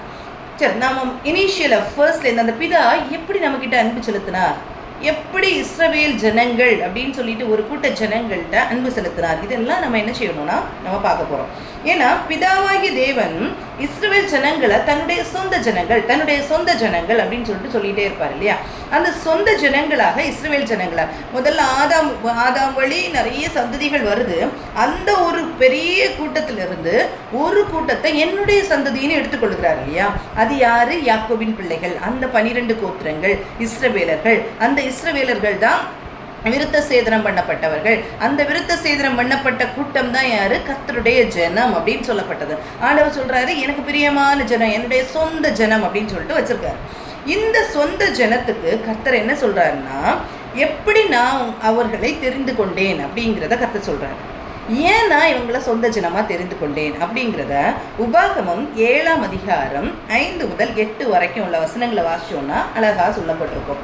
உபாகமம் 7ஆம் அதிகாரம் 5 முதல் 8 வரைக்கும் உள்ள வசனங்களை வாசிச்சிங்கன்னா அழகா சொல்லப்பட்டிருக்கோம். உபாகமம் 5 அந்த வசனத்துல சொல்லியிருக்கோம், எப்படி நான் உங்களை. அப்போ இதுல ஃபர்ஸ்ட்ல ஆக்சுவலி உபாகமம்ல சொல்லப்பட்டிருக்கிற காரியம் எல்லாமே திரும்பி இஸ்ரவேல் ஜனங்களுக்கு சொல்லப்பட்ட காரியங்கள். திருப்பி ஃபர்ஸ்ட் மோசையின் மூலமாக கட்டளையிட்ட காரியங்கள் எல்லாவற்றையும் திரும்ப ஒருக்கா சொல்லி கொடுக்குறாரு. ஏன்னா வனாந்திரத்தில் வரும்போது ஜனங்கள், புதிய ஜனங்கள் ஃபார்ம் ஆயிருக்காங்க, புதிய சந்ததி உருவாயிருக்கு. அவங்களுக்கு திருப்பி என்ன செய்யறாங்க, நீ கானான் தேசத்துக்குள்ளால போகும்போது எப்படி இருக்கணும் அப்படின்னு சொல்லிட்டு திருப்பி அதை சொல்லப்பட்ட காரியங்கள். சரியா? யாத்ராகமம் 20ஆம் அதிகாரத்திலே இந்த கட்டளைகள் கொடுக்கப்பட்டிருக்கும். ஆனா அந்த உபாகமத்துல அழகா சொல்லியிருக்கோம், ஏன் உங்களை தெரிந்து கொண்டேன் அப்படின்னு சொல்லிட்டு சொல்லியிருக்கோம். பாருங்க, நீங்க அந்த கானான் தேசத்துல போகும்போது மற்ற ஜாதிகள் எல்லாவற்றையும் நீங்க நிர்மூலம் பண்ணணும் இதெல்லாம் சொல்லிட்டு சொல்லுவாரு. நீங்கள் அவர்களுக்கு செய்ய வேண்டியது என்னவென்றால், அவர்கள் பலிபீடங்களை இடித்து, அவர்கள் சிலைகளை தகர்த்து, அவர்கள் தோப்புகளை வெட்டி, அவர்கள் விக்கிரகங்களை அக்கினியிலே எரித்து போட வேண்டும். நீ உன் தேவனாகிய கர்த்தருக்கு பரிசுத்த ஜனம். நீ உன் தேவனாகிய கர்த்தருக்கு பரிசுத்த ஜனம். நீ பரிசுத்த ஜனமாக்கும். பூச்சகரத்தில் உள்ள எல்லா ஜனங்களிலும் உன் தேவனாகிய கர்த்தர் உன்னை தமக்கு சொந்தமாக இருக்கும்படி தெரிந்து கொண்டார். என்ன செய்யற? உன் பூச்சகரத்துலனா இந்த பூமியில் இருக்கிற எல்லா ஜனங்களிலும் உன் தேவனாகிய கர்த்தர் உன்னை தமக்கு சொந்தமா இருக்கும்படி தெரிந்து கொண்டிருக்கிறார். ஏன் தெரிந்து கொண்டார்? அடுத்த வசனம் இருக்கு பாருங்க. சகல ஜனனங்களிலும் நீங்கள் துரட்சியான ஜனம் என்று உங்கள் பேரில் அன்பு வைத்து உங்களை தெரிந்து கொள்ளவில்லை. நீங்க நிறைய பெரிய கூட்டமா இருக்கிறீங்க, ரொம்ப குட்டா இருக்கீங்க அப்படின்னு நினைச்சு உங்களை என்ன செய்யல, தெரிந்து கொள்ளல. நீங்கள் சகல ஜனங்களிலும் கொஞ்சமா இருந்தீர்கள், எல்லா ஜனங்களிலும் கொஞ்சமா இருக்கீங்க, அதனால உங்களை தெரிந்து கொண்டேன். கர்த்தர் புதிய ஏற்பாட்டிலையும் சொன்ன காரியம் அப்படிதான். பலவான்களை வெட்கப்படுத்தும்போது கர்த்தர் பலவீனரை தெரிந்து கொள்ளுகிற தேவன். அதே மாதிரிதான் இஸ்ரவேல் ஜனக்கூட்டம் எப்படி இருக்குதான், கொஞ்சமான கூட்டமா இருக்குதான். அந்த கொஞ்சமான கூட்டத்தை தான் கர்த்தர் என்ன செய்யறாரு, தெரிந்து கொள்ளுகிறார். அடுத்த வசனத்தை பாருங்க, சொல்லியிருக்காரு, கர்த்தர் உங்களில் அன்பு கூர்ந்ததினாலும். அந்த கொஞ்ச கூட்டமா நீங்க இருக்கீங்களே, பலகீனமா இருக்கீங்களே அப்படின்னு சொல்லிட்டு உங்க மேல அன்பு வைத்து, அன்பு கூர்ந்ததினாலும், உங்கள் பிதாக்களுக்கு இட்ட ஆணையை காக்க வேண்டும் என்பதினாலும். பிதாக்களுக்கு நான் ஆணை போட்டிருக்கேன், ஆணை கொடுத்துருக்கேன், அதை நான் காக்கணும் அப்படின்னு சொல்லிட்டோம் என்ன செய்திருக்கேன் என்பதனாலும், கர்த்தர் பலத்த கையினாலும் உங்களை புறப்பட பண்ணி அடிமைத்தன வீடாகிய எகிப்து நின்று அதன் ராஜாவான பார்வோனின் கை நின்று உங்களை மீட்டுக் கொண்டார். இதனால தான் கர்த்தர் என்ன செய்திருக்கார், உன்னை மீட்டுக் கொண்டிருக்க. உன்னுடைய நீ கொஞ்சம் ஜனமா இருக்க, பெரிய திரட்சியான ஜனம் கிடையாது, நீ கொஞ்சம் ஜனம். அதனால உன் மேல அன்பு வைத்து நான் என்ன செய்த, உன்னை தெரிந்து கொண்டிருக்கிறேன். உன் பிதாக்களுக்கு நான் கட்டளை கொடுத்துருக்கேன் ஏற்கனவே, ஆனா அப்படி கொட்ட ஆணையை நான் என்ன செய்யணும், நிறைவேற்றணும். அதனாலதான் நான் தெரிந்து கொண்டிருக்கிறேன் அப்படின்னு சொல்லிட்டு சொல்றாரு. ஸோ இதை சொல்லிட்டு சொல்றாரு, நீங்க அதனால என்ன செய்யணும், அதான் 9ஆம் வசனத்துல சொல்லியிருக்கு. 9ஆம் வசனத்துல சொல்லியிருக்கு, ஆகையால் உன் தேவனாகிய கர்த்தரே தேவன் என்றும் தம்மில் அன்பு கூர்ந்து தமது கட்டளைகளை கை கொள்ளுகிறவர்களுக்கு அவர் 1000 தலைமுறை மட்டும் உடன்படிக்கையும் தயவையும் காக்கிற உண்மை உள்ள தேவன் என்றும் சொல்லியிருக்காரு. இதுதான் முக்கியமானது. ஆகையால் நான் உங்ககிட்ட அன்பு கூர்ந்திருக்கிறேன், நான் உங்ககிட்ட எதிர்பார்க்கிறதுன்னு என்னதுதான் அன்பு. ஆகையால் உன் தேவனாகிய கர்த்தரே தேவன் என்றும், தேவனாகிய கர்த்தர் தான் தேவன். அதே மாதிரி தம்மில் அன்பு கூர்ந்து, ஏன்ட்ட நீங்க அன்பு கூர்ந்து தமது கட்டளைகளை படி கை கொள்ளுகிறவர்களுக்கு நான் என்ன செய்வேன், 1000 தலைமுறை பட்டும் உடன்படிக்கையும் தயையும் காக்கிற உண்மையுள்ள தேவன் அப்படின்னு சொல்றாரு. அப்போ யாருக்கு கட்டளைகளை ஃபாலோ பண்றவங்களுக்கு கர்த்தர் உண்மையுள்ள தேவன் அப்படின்றத விட அது கூட அடிஷனலா ஒரு காரியம் சொல்லப்பட்டிருக்கு, தம்மில் அன்பு கூர்ந்து. தமிழ் அன்பு கூர்ந்து அந்த கட்டளைகளுக்கு கீழ்ப்படுகிறது தான் கர்த்தர் என்ன செய்யறாரு, விரும்புகிறார். சரியா? இது இனிஷியலி யாத்ராகமம் 20ஆம் அதிகாரத்துல சொல்லப்பட்டிருக்கு. முதல்ல சொல்லியிருக்காரு, நான் உங்களை தெரிந்து கொண்டிருக்கிறேன்னு சொல்லிட்டு யாத்ராகம் 20ஆம் அதிகாரம் 6ஆம் வசனத்துல சொல்லியிருக்கோம். யாத்ராகம் 20:6 என்னிடத்தில் அன்பு கூர்ந்து என் கற்பனைகளை கை கொள்ளுகிறவர்களுக்கோ 1000 தலைமுறை மட்டும் இரக்கம் செய்கிறவராயிருக்கிறேன். 1000 தலைமுறை மட்டும் நான் என்ன செய்வேன், இரக்கம் செய்வேன். அப்போ கர்த்தருடைய இரக்கத்தை நான் பெற்றுக்கொள்ளணும்னா அங்கு சொல்லப்பட்ட காரியம் என்னன்னா, என்னுடைய கற்பனைகளை கை கொள்ளணும். எப்படி கை கொள்ளணும்? என்னில அன்பு கூர்ந்து கை கொள்ளணும், என்னில் அன்பு கூர்ந்து கை கொள்ளணும் அப்படின்னு சொல்லிட்டு சொல்லப்பட்டிருக்கும். சரியா? இந்த அதுக்கப்புறம் நீங்கள் பார்த்தீங்கன்னா உபாகமம் எடுத்து வச்சுக்கோங்க. உபாகமம் 7ஆம் அதிகாரத்தில் நிறைய வசனங்கள் சொல்லப்பட்டிருக்கும் பாருங்க. இது தாண்டி 13ஆம் வசனம், உபாகமம் 7ஆம் அதிகாரம் 13ஆம் வசனம் சொல்லியிருக்காரு, உன்மேல் அன்பு வைத்து உன்னை ஆசீர்வதித்து உனக்கு கொடுப்பேன் என்று உன் பிதாக்களுக்கு ஆணையிட்டு கொடுத்த தேசத்தில் உன்னை பெருக பண்ணி உன் கற்ப கனியையும் உன் நிலத்தின் கனிகளாகி உன் தானியத்தையும் உன் திராட்சரசத்தையும் உன் எண்ணெயையும் உன் மாடுகளின் பலனையும் நாட்டு மந்தைகளையும் ஆசீர்வதிப்பார். அடுத்து சொல்றாரு, சகல ஜனங்களை பார்க்கிலும் நீ ஆசீர்வதிக்கப்பட்டிருப்பாய். கர்த்தர் நம்மளை அன்பு கூர்ந்து சொல்லுகிற காரியங்கள், நம்மிடத்துல அன்பு கூர்ந்து அவர் சொல்லுகிற காரியங்கள். சரியா? நம்ம மேல அன்பு வைத்து அவர் சொல்லுகிற காரியங்கள். அன்பு வைத்து என்ன சொல்றாரு, சகல ஜனங்களை பார்க்கிலும் நீ ஆசீர்வதிக்கப்பட்டிருப்பாய். உங்களுக்குள்ளும் உங்கள் மிருக ஜீவன்களுக்குள்ளும் ஆணிலாகிலும் பெண்ணிலாகிலும் மலடு இருப்பதில்லை. மலடு என்ன செய்யாது, இருக்காது. எல்லாருக்கும் என்ன இருக்கும், அந்த டிசெண்டன்ஸ் இருக்கும், சந்ததிகள் உருவாகும் அப்படின்னு சொல்லிட்டு சொல்றாரு. எப்படி சொல்றாரு? நம்மள அன்பு கூர்ந்து சொல்றாரு. அவர் அன்பு கூர்ந்து சொல்றாரு. அடுத்து சொல்றாரு, கர்த்தர் சகல நோய்களையும் உன்னை விட்டு விலக்குவார். நோய்கள்ல இருந்து விலக்குவேன் அப்படின்னு சொல்லிட்டு ஆசீர்வாதம் கொடுக்குறாரு. உனக்கு தெரிந்திருக்கிற எகிப்தியரின் கொடிய ரோகங்களில் ஒன்றும் உன்மேல் வர பண்ணாமல் உன்னை பகைக்கிற யாவர் மேலும் அவைகளை வர பண்ணுவார் அப்படின்னு சொல்லிட்டு சொல்றாரு. 16ஆம் வசனத்துல, உன் தேவனாகிய கர்த்தர் உன்னிடத்தில் ஒப்பு கொடுக்கும் சகல ஜனங்களை நிர்மூலமாக்க கடவாய். உன் கண் அவர்களுக்கு இறங்காதிருப்பதாக. அவர்கள் தேவர்களை நீ சேவியாமல் இருப்பாயாக. அது உனக்கு கண்ணியாயிருக்கும். இதுதான் கண்டிஷன். நீ அவங்க தேவர்களை என்ன செய்திடக்கூடாது, நீ சேவித்திடக்கூடாது. நான் உன்கிட்ட அன்பு வச்சிருக்கேன். அன்பு வைத்து இவ்வளோ ஆசீர்வாதங்களை நான் உனக்கு தருவேன். நீ என்ன செய்திடாத, உன்னோடு உனக்கு எதிராக மீன்ஸ் அந்நிய தேவர்களை வணங்கி கொண்டிருக்கிற ஜனங்களிடத்துல போய் இரக்கம் காட்டிட்டு இருக்காத. அவங்களெல்லாம் அழித்து போடு. அவங்களுடைய தெய்வங்களை எல்லாம் நீ என்ன செய்யாத, சேவிக்கவே வேண்டாம் அப்படின்னு சொல்லிட்டு அவர் என்ன செய்யறாருன்னா, திட்டமும் தெளிவுமாக கர்த்தர் என்ன சொல்லியிருக்காரு, இனிஷியலி சொல்லியிருக்காரு. எதையுமே கர்த்தர் சொல்லாமல் இல்லை, எல்லாவற்றையும் சொல்லி சொல்லி சொல்லி தான் ஜனங்களை வழிநடத்தி கொண்டிருந்தார். சரியா? இப்படி இருக்கும்போது பாருங்க, எல்லா காரியத்தையும் கர்த்தர் சொல்றாரு, எல்லா காரியத்தையும் சொல்றாரு. இதே மாதிரி நீங்க உபாகமம் 7ஆம் அதிகாரம் 11ஆம் அதிகாரம் 1ஆம் வசனத்தை நீங்க பார்த்தீங்கன்னா, 11ஆம் அதிகாரம் 1ஆம் வசனம், நீ உன் தேவனிடத்தில் அன்பு கூர்ந்து அவருடைய பிரமாணங்களையும் அவருடைய கட்டளைகளையும் அவருடைய நியாயங்களையும் அவருடைய கற்பனைகளையும் எப்பொழுதும் கைக்கொள்ளுவாய்க. எப்படி? நீ உன் தேவனாய் கர்த்தரிடத்தில் அன்பு கூர்ந்து கைக்கொள். கட்டளைகளை எப்படி கை கொள்ளணும்? அன்பு கூர்ந்து கை கொள்ளணும். 13ஆம் வசனத்தை பார்த்து பாருங்க, நீங்கள் உன் தேவனாகி கர்த்தரிடத்தில் உங்கள் முழு இதயத்தோடு உங்கள் முழு ஆத்மாவோடு அன்பு கூர்ந்து அவரை சேவிக்கும்படி நான் இன்று உங்களுக்கு கற்பிக்கிற என் கற்பனைகளுக்கு கீழ்ப்படிந்தால் நீ உன் தானியத்தையும் உன் திராட்சரசத்தையும் உன் எண்ணெயையும் சேர்க்கும்படி நான் ஏற்ற காலத்தில் உங்கள் தேசத்தில் முன்மாரியும் பெண்மாரியும் பெய்ய பண்ணுவேன். ஆசீர்வாதங்கள் வரணும் அப்படின்னா நாம் கர்த்தரிடத்துல அன்பு கூறணும். நம் கர்த்தரிடத்துல அன்பு கூற ஆட்டோமேட்டிக்கா ஆசீர்வாதங்கள் எல்லாம் என்ன செய்யும், நம்ம கிட்ட வரும். கர்த்தர் ஆசீர்வதிப்பார். கர்த்தருடைய ஆசீர்வாதங்கள் நம்மிடத்துல என்ன செய்யும், தங்கும். கண்டிப்பா தங்கும். நம்ம அதுக்காக தனியாக ஆசீர்வாதத்தை தாங்கன்னு கேட்கவே தேவையில்லை. கண்டிப்பா அந்த ஆசீர்வாதங்களை கர்த்தர் என்ன செய்வார், தருவார். நமக்கு இயலாமைகள் வரும்போது நம்ம என்ன செய்வோம், கர்த்தரிடத்துல கேட்போம். வேற யார்கிட்ட போவோம்? நம்ம கர்த்தர்கிட்ட தானே கேட்போம். வேற யார்கிட்ட போக முடியும் நம்ம, இல்லையா?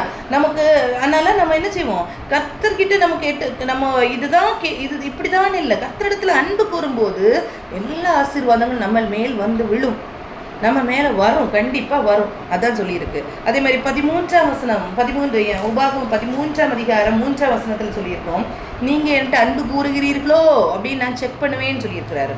நான் அது ஆபிரகாம் காரியம் சொல்லும் போதே நான் சொன்னேன், ஆபிரகாம கர்த்தர் டெஸ்ட் பண்ணதும் எதுக்காக தான்? அன்பு கூறுகிறானான்னு பார்க்கறதுக்கு தான் டெஸ்ட் பண்ணாரு. அதே மாதிரி தான் சொல்றாரு, நீங்க அற்புதங்கள் அடையாளங்கள்னு சொல்லிட்டு என்ன விட்டு ஓடுறீங்களா இல்லை அன்பு செலுத்துக்கிறீங்களா அப்படின்னு பார்க்கறதுக்காக நான் என்ன செய்கிறேன், நான் செக் பண்ணுறேன் அப்படின்னு சொல்லிட்டு கர்த்தர் சொல்றாரு. உபாகமம் 13:3 சொல்லப்பட்டிருக்கும்.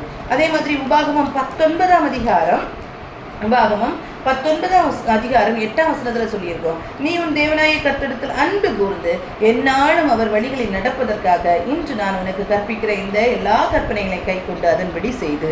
அப்போ எல்லா காரியத்தையும் கர்த்தர் சொல்லும் போது என்ன செய்யறாருன்னா, அன்பு கூர்ந்து செய், அன்பு கூர்ந்து செய், அன்பு கூர்ந்து செய். அப்போ கர்த்தர் இவ்வளவு நம்ம கிட்ட அன்பு கூர்ந்து தன்னுடைய ஒரே மகனை தந்தவர். எதிர்பார்க்கிற காரியமும் அன்பு தான்.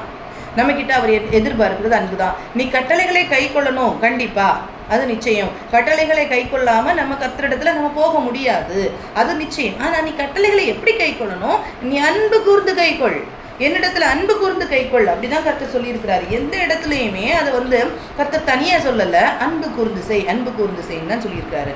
உபாகமம் 23ஆம் அதிகாரம் 5ஆம் வசனத்தை எடுத்துக்கிட்டீங்கன்னா அதுலயே இருக்கும், நீ உன் தேவனாயி கர்த்தர் பிலேயாமுக்கு செவி கொடுக்க சித்தமில்லாமல் உன் தேவனாகிய கர்த்தர் உன்மேல் அன்பு கூர்ந்தபடியினால் உன் தேவனாகிய கர்த்தர் அந்த சாபத்தை உனக்கு ஆசீர்வாதமாக மாற பண்ணினார். பாலாக் அப்படின்னு சொல்லிட்டு ஒரு ராஜா இருக்கிறாரு. அந்த ராஜா பிலேயாம் தீர்க்கதரிசியை கூப்பிட்டு சொல்றாரு. எதுக்கு பிலேயாம் தீர்க்கதரிசியை கூப்பிடுறாருன்னா, அவர் ஆசீர்வதிச்சா ஆசீர்வதிக்கப்படும், அவர் சபித்தா சாபம் இருக்கும். அப்போ அவர் என்ன சொல்றாருன்னா, இந்த பிழையாம கூப்பிட்டு நீ சாபத்தை நீ கொண்டு வரணும்னு நினைச்சா கூட நான் அதை ஆசீர்வாதமா மாற்றினேன். ஏன்னா நான் உங்ககிட்ட அன்பு கூர்ந்திருக்கிறேன், நான் உங்ககிட்ட அன்பு கூர்ந்திருக்கிறேன். அப்போ அவர் நம்ம கிட்ட அன்பு கூறுகிறாரு, அது உண்மை. கர்த்தர் நம்ம கிட்ட அன்பு கூறுகிறேன்னு சொன்னா அது உண்மைதான், அதுல மாற்றமே கிடையாது. நாம் கர்த்தரிடத்துல இதே மாதிரி அன்பு கூறுகிறோமா? இந்த அன்பு நாம் கர்த்தரிடத்துல வைக்கிறோமா அப்படிங்கிறது தான் என்னது ஒரு பெரிய கொஸ்டினா இருக்கு. நாம் நம்மையே சிந்தித்து பார்ப்போம். இந்த வசனங்களை வாசிக்கும் போது நீங்களே என்ன செய்யுங்க, உங்களும் ஆராய்ந்து பாருங்க. அவருடைய இருதயத்தை ஆராய்ந்து பார்த்து உண்மையா நம்ம ஃபாலோ பண்றது, கர்த்தருடைய கட்டளைகளை ஃபாலோ பண்றது, கர்த்தரிடத்துல அன்பு கூர்ந்து ஃபாலோ பண்றோமா? இதை நம்ம என்ன செய்யணும்னா நம்ம புரிந்து கொள்ளணும். இதை நம்ம கண்டிப்பாக புரிந்து கொள்ளணும். நாம் எப்படி கர்த்தருடைய கட்டளைகளை ஃபாலோ பண்ணுறோம். உபாகமம் 30ஆம் அதிகாரம் 16ஆம் வசனத்தில் சொல்லியிருக்கும் பாருங்க, நீ பிழைத்து பெருகும்படிக்கும் நீ சுதந்திரிக்கிற போகிற தேசத்தில் உன் தேவனாகிய கர்த்தர் உன்னை ஆசீர்வதிக்கும்படிக்கும் நீ உன் தேவனாகிய கர்த்தரின் அன்பு கூறவும் அவர் வழிகளில் நடக்கவும் அவர் கற்பனைகளையும் கட்டளைகளையும் நியாயங்களையும் கை கொள்ளவும் நான் இன்று உனக்கு கற்பிக்கிறேன். நீ என்ன செய்யணும்? நீ உன் தேவனாகிய கர்த்தரில் அன்பு கூறணும், அவர் வழியில நடக்கணும். இதுக்காக நான் என்ன செய்யறேன், உனக்கு கற்பிக்கிறேன். நீ அன்பு கூர்ந்து என்னுடைய கட்டளைகளை ஃபாலோ பண்ணணும் அப்படின்னு தான் கர்த்தர் என்ன செய்யறாரு, சொல்லிக்கிட்டே வராரு. இதே மாதிரி இஸ்ரவேல் ஜனங்களுக்கிட்ட சொல்லி கொடுத்தாரு, மோசே சொல்லி கொடுத்தாரு. மோசேக்கு பிறகு வழி நடத்தின யோசுவா இதே மாதிரி என்ன செய்யறாரு, எல்லா காரியத்தையும் யோசுவாவும் என்ன செய்வார், கற்பித்து கொடுப்பார். இஸ்ரவேல் ஜனங்களுக்கு கற்பித்து கொடுப்பாரு. அப்படி கற்பித்து கொடுக்கும் போது யோசுவாவும் அதே தான் சொல்லி கொடுக்குறாரு. யோசுவா 22ஆம் அதிகாரம் 5ஆம் வசனம் அவருடைய எண்டில் அவர் சொல்றாரு, 5ஆம் வசனம், ஆனாலும் நீங்கள் உங்கள் தேவனாகிய கர்த்தரில் அன்பு கூர்ந்து அவருடைய வழிகளில் எல்லாம் நடந்து அவர்கள் கற்பனைகளை கை கொண்டு அவரை பற்றி கொண்டிருந்து அவரை உங்கள் முழு இருதயத்தோடும் உங்கள் முழு ஆத்மாவோடும் சேவிக்கிறதற்காக கர்த்தரின் தாசனாகிய மோசே உங்களுக்கு கற்பித்த கற்பனையின்படியையும் நியாயப்பிரமாணத்தின்படியும் செய்யும்படி மாத்திரம் வெகு சாவதானமாய் இருங்கள் என்றான். இஸ்ரவேல் ஜனங்களை வழிநடத்தி கடைசி எண்டில் அவர் வரும்போது அவர் என்ன சொல்றாரு, இந்த கட்டளைகளையும் கற்பனைகளையும் கர்த்தரிடத்துல அன்பு கூர்ந்து நீங்கள் ஃபாலோ பண்ணிடுறீங்க. மோசே உங்களுக்கு என்ன சொன்னாரோ அது எல்லாத்தையும் நீங்கள் என்ன செய்யுங்க, அன்பு கூர்ந்து செய்யுங்க அப்படின்னு சொல்லிட்டு அழகாக என்ன செய்கிறாரு, கற்றுக் கொடுக்குறார். சரியா, அழகாக கற்றுக் கொடுக்குறார். இதை தான் கர்த்தர் நம்மக்கிட்ட எதிர்பார்த்து கொண்டிருக்கிறார். நாமும் கர்த்தரிடத்துல அன்பு கூறுகிறோமா, நாம் கர்த்தரிடத்துல அன்பு கூறுகிறோமா அப்படிங்கிறத கர்த்தர் என்ன செய்கிறாரு, கர்த்தர் எதிர்பார்க்கிறார். சரியா, இப்போ நான் சொல்கிறேன், இவ்வளோ காரியங்களை இஸ்ரவேல் ஜனங்களுக்கெல்லாம் கற்றுக் கொடுத்தாரே. இஸ்ரவேல் ஜனங்கள் உண்மையாக அன்பு செலுத்துறவங்க எத்தனை பேர் அப்படின்னு பார்த்தா, உண்மையாக முறுமுறுக்காதபடிக்கு எகிப்திலிருந்து கிளம்புனதில் முறுமுறுக்காதபடிக்கு கானானுக்குள்ளால போய் சேர்ந்தவங்க 2 பேர் தான். மற்றவங்க எல்லாம் வனாந்திரத்தில் பிறந்த பிள்ளைகளும் எகிப்திலிருந்து 20 வயதிற்கு கீழாக பிறந்த பிள்ளைகளும் என்ன செய்தாங்க, போய் சேர்ந்தாங்க. நம்ம ஆராய்ந்து பார்ப்போம், நம்முடைய வாழ்க்கையில நாம் கர்த்தரை அன்பு கூர்ந்து நம்ம வாழ்ந்து கொண்டிருக்கிறோமா, இல்லை உலகத்துல நாம் எப்படி வாழ்ந்து கொண்டிருக்கிறோம் அப்படிங்கிறத நம்ம ஆராய்ந்து பார்க்கலாம். சங்கீதக்காரனாகிய தாவீது சொல்றாரு பாருங்க, சங்கீதம் 97ஆம் அதிகாரம் 10ஆம் வசனத்துல சொல்லியிருக்கிறாரு, கர்த்தரில் அன்பு கூறுகிறவர்களே தீமையை வெறுத்து விடுங்கள். நீ கர்த்தரிடத்தில் அன்பு கூறுகிறேன்னா என்ன செய்யணும்? தீமையை வெறுத்து விடு. கர்த்தரிடத்தில் அன்பு கூறுகிறவர்களே தீமையை வெறுத்து விடுங்கள். அவர் தம்முடைய பரிசுத்தவான்களின் ஆத்துமாக்களை காப்பாற்றி துன்மார்க்கரின் கைக்கு அவர்களை தப்புவிக்கிறார். பரிசுத்தரின் ஆத்துமாக்களை அவர் என்ன செய்யறாரு? காப்பாற்றுகிறார். துன்மார்க்கரின் கைக்கு என்ன செய்யறாரு? தப்புவிக்கிறார். அப்போ கர்த்தர்கிட்ட அன்பு கூறுகிறேன் அப்படின்னு சொல்லுகிறவங்களே நீங்க என்ன செய்யுங்க? தீமையை வெறுத்து விடுங்கள் அப்படின்னு சொல்றாரு. தீமையை வெறுத்து விடுங்கள் அப்படின்னு சொல்றாரு. அப்போ கர்த்தரிடத்துல அன்பு கூறுகிறவர்கள் தீமையை என்ன செய்யணும்? வெறுத்து விடணும். அப்போ அந்த பரிசுத்தமான அந்த ஆத்துமாவை காப்பாற்றி துன்மார்க்கரின் கைக்கு என்ன செய்வார்? கர்த்தர் அவர்களை விடுவித்து காப்பார் அப்படிங்கிறது நிச்சயம். இன்னும் நீங்க பாத்தீங்கன்னா தானியேல் 9ஆம் அதிகாரம் 4ஆம் வசனத்துல தானியேல் ஜெபிக்கிறாரு பாருங்க. அவர் தானியேல் ஜெபிக்கும் போது எதுக்காக ஜெபிக்கிறாருன்னா, பாபிலோனின் சிறையிருப்புக்குள்ளால இந்த இஸ்ரவேல் ஜனங்கள் இருக்கிறாங்க.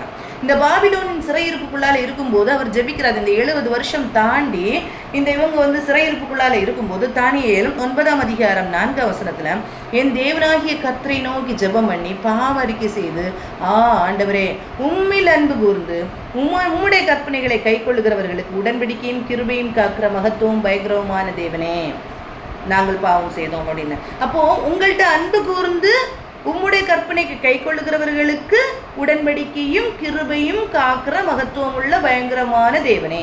யாருக்கு கர்த்தர் பயங்கரமாக இருப்பார்? கர்த்தர் பயங்கரமா செயல்படுகிற தேவன் தான். அவர் பராக்கிரம் உள்ள தேவன். அவர் பயங்கரமா செயல்படுவார். யாருக்கு? அவர் பாவரிக்கை செய்யும்போது சொல்றார், ஆண்டவரே உம்மிடத்துல அன்பு கூர்ந்து உம்முடைய கற்பனைகளை கை கொள்ளுகிறவர்களுக்கு உடன்படிக்கையும் கிருபையும் காக்கிற மகத்துவம் பயங்கரம் உள்ள தேவனே. அப்போ நாம் கர்த்தரிடத்துல அன்பு கூறாம அவருடைய கட்டளைகளை ஃபாலோ பண்ணாம நாம் ஏறெடுக்கிற விண்ணப்பங்களுக்கு எப்படி பதில் கிடைக்கும்? இல்ல கர்த்தர் உடன்படிக்கையும் கிருபையும் நம்ம கிட்ட காமிக்க முடியுமா? அந்த இதை அப்படியே நிறைவேற்ற முடியுமா? அவர் நமக்கு பயங்கரமான தேவனா வெளிப்பட முடியுமா? நாம் தான் சிந்தித்து பார்க்கணும். நம்முடைய வாழ்க்கை அப்படி இருக்குதா? நாம் கர்த்தரிடத்தில் அன்பு கூறுகிறோமா அப்படிங்கிறத நம்ம என்ன செய்யணும்? சிந்தித்து பார்க்கணும். சரியா? இவ்வளவு காரியங்கள் பழைய ஏற்பாட்டில் சொல்லப்பட்டிருக்கிறது. பிதாவாகிய தேவன் எதிர்பார்க்கிற காரியங்களும் பழைய ஏற்பாட்டில் வாழ்ந்த ஜனங்கள், கர்த்தருடைய ஆவியை பெற்ற ஜனங்கள் எப்படி வாழ்ந்தாங்கங்கிறதையும், அந்த மனிதர்கள் இல்லையா, அவங்களுக்கு ஃபுல்லாக பரிசுத்த ஆவியானவர் கொடுக்கப்படலை, ஆனாலும் அந்த பரிசுத்த ஆவியானுடைய நிறைவை பெற்று அவ்வப்போது அவர்கள் வாழ்ந்து கொண்டிருந்தவர்களும் எவ்வளவோ வெளிப்பாடோட எவ்வளவு அழகாக கர்த்தருக்கு அர்ப்பணித்து செய்தவர்கள் எல்லாரும் கர்த்தரிடத்தில் அன்பு கூர்ந்தவர்கள். அப்படி வாழ்ந்த மக்கள் மத்தியில் கர்த்தர் என்ன செய்யறாருன்னா, இந்த புதிய ஏற்பாட்டு காலத்துல என்ன சொல்லியிருக்குன்னா, கர்த்தர் இயேசு இந்த உலகத்துல வராரு. எப்படி பிதாவாகிய தேவன் அன்பு கூர்ந்து தன்னுடைய குமாரனாகிய இயேசுவை இந்த உலகத்துல அனுப்புனாரோ, அந்த இயேசு இந்த உலகத்துல வாழும்போது சொல்றாரு, அந்த 10 கட்டளைகள் சீனாய் மலையில பிதாவானவர் எழுதி கொடுத்தார். இந்த 10 கட்டளைகளையும் 2 கட்டளைகளுக்குள்ளால கொண்டு வர்றாரு. மத்தேயு 22ஆம் அதிகாரம் 37ஆம் வசனமும் 39ஆம் வசனத்திலையும் வாசிச்சீங்கன்னா, நீங்கள் உன் தேவனாகிய கர்த்தரிடத்தில் உன் முழு இருதயத்தோடும் உன் முழு ஆத்மாவோடும் உன் முழு பலத்தோடும் என்ன செய்யணும்? அன்பு கூறணும்னு சொல்லியிருப்பாரு. அதுதான் கட்டளை.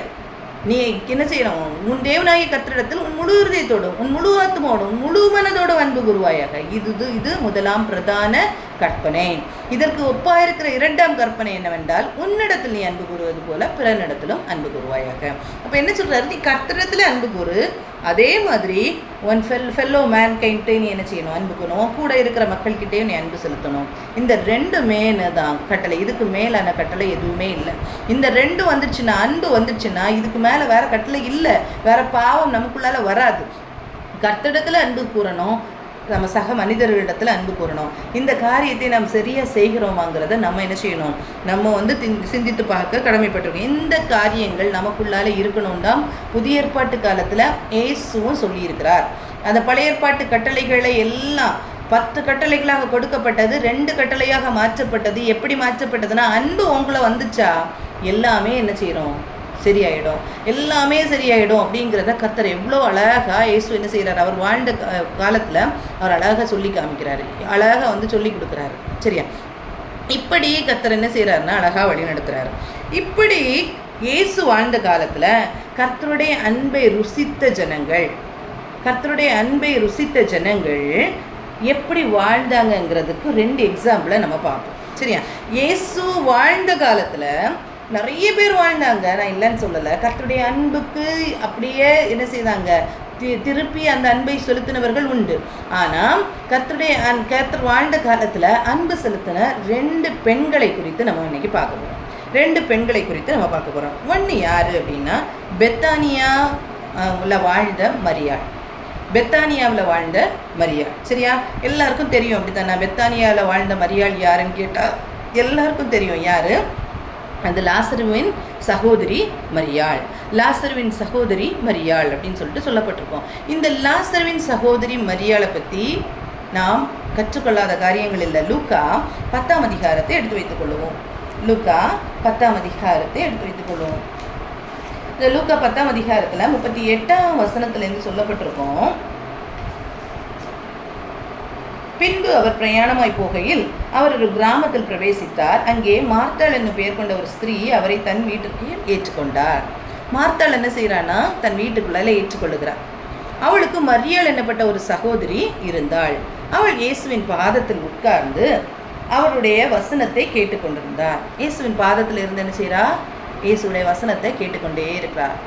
ஆனால் மார்த்தாள் என்ன செய்கிறான்னா, பற்பல வேலைகளை செய்வதில் மிகவும் வருத்தம் அடைந்து அவரிடத்தில் வந்து, ஆண்டவரே, நான் தனியாக இந்த வேலையெல்லாம் செஞ்சிட்ருக்கிறேனே, இந்த தனியாக வேலை செய்ய முடியும், சகோதரி என்னை விட்டு வந்திருக்கிறதை குறித்து உமக்கு கவலை இல்லையா? எனக்கு உதவி செய்யும்படி அவளுக்கு சொல்லும் என்றார். சரியா? இப்போ பாருங்க, இந்த இன்சிடெண்ட்டை நீங்கள் பார்த்தீங்கன்னா 38ஆம் அதிகாரத்தில் அழகாக சொல்லப்பட்டிருக்கோம். என்ன சொல்லியிருக்கு அப்படின்னா, என்ன சொல்லியிருக்குன்னா, அந்த ஊருக்கு இயேசு பிரயாணமாக வரும்போது யார் கூப்பிட்டதுன்னா மார்த்தாள் தான் கூப்பிட்டா. வீட்டுக்கு இயேசுவை கூப்பிட்டது யாருன்னா மார்த்தாள் தான் கூப்பிட்டாங்க.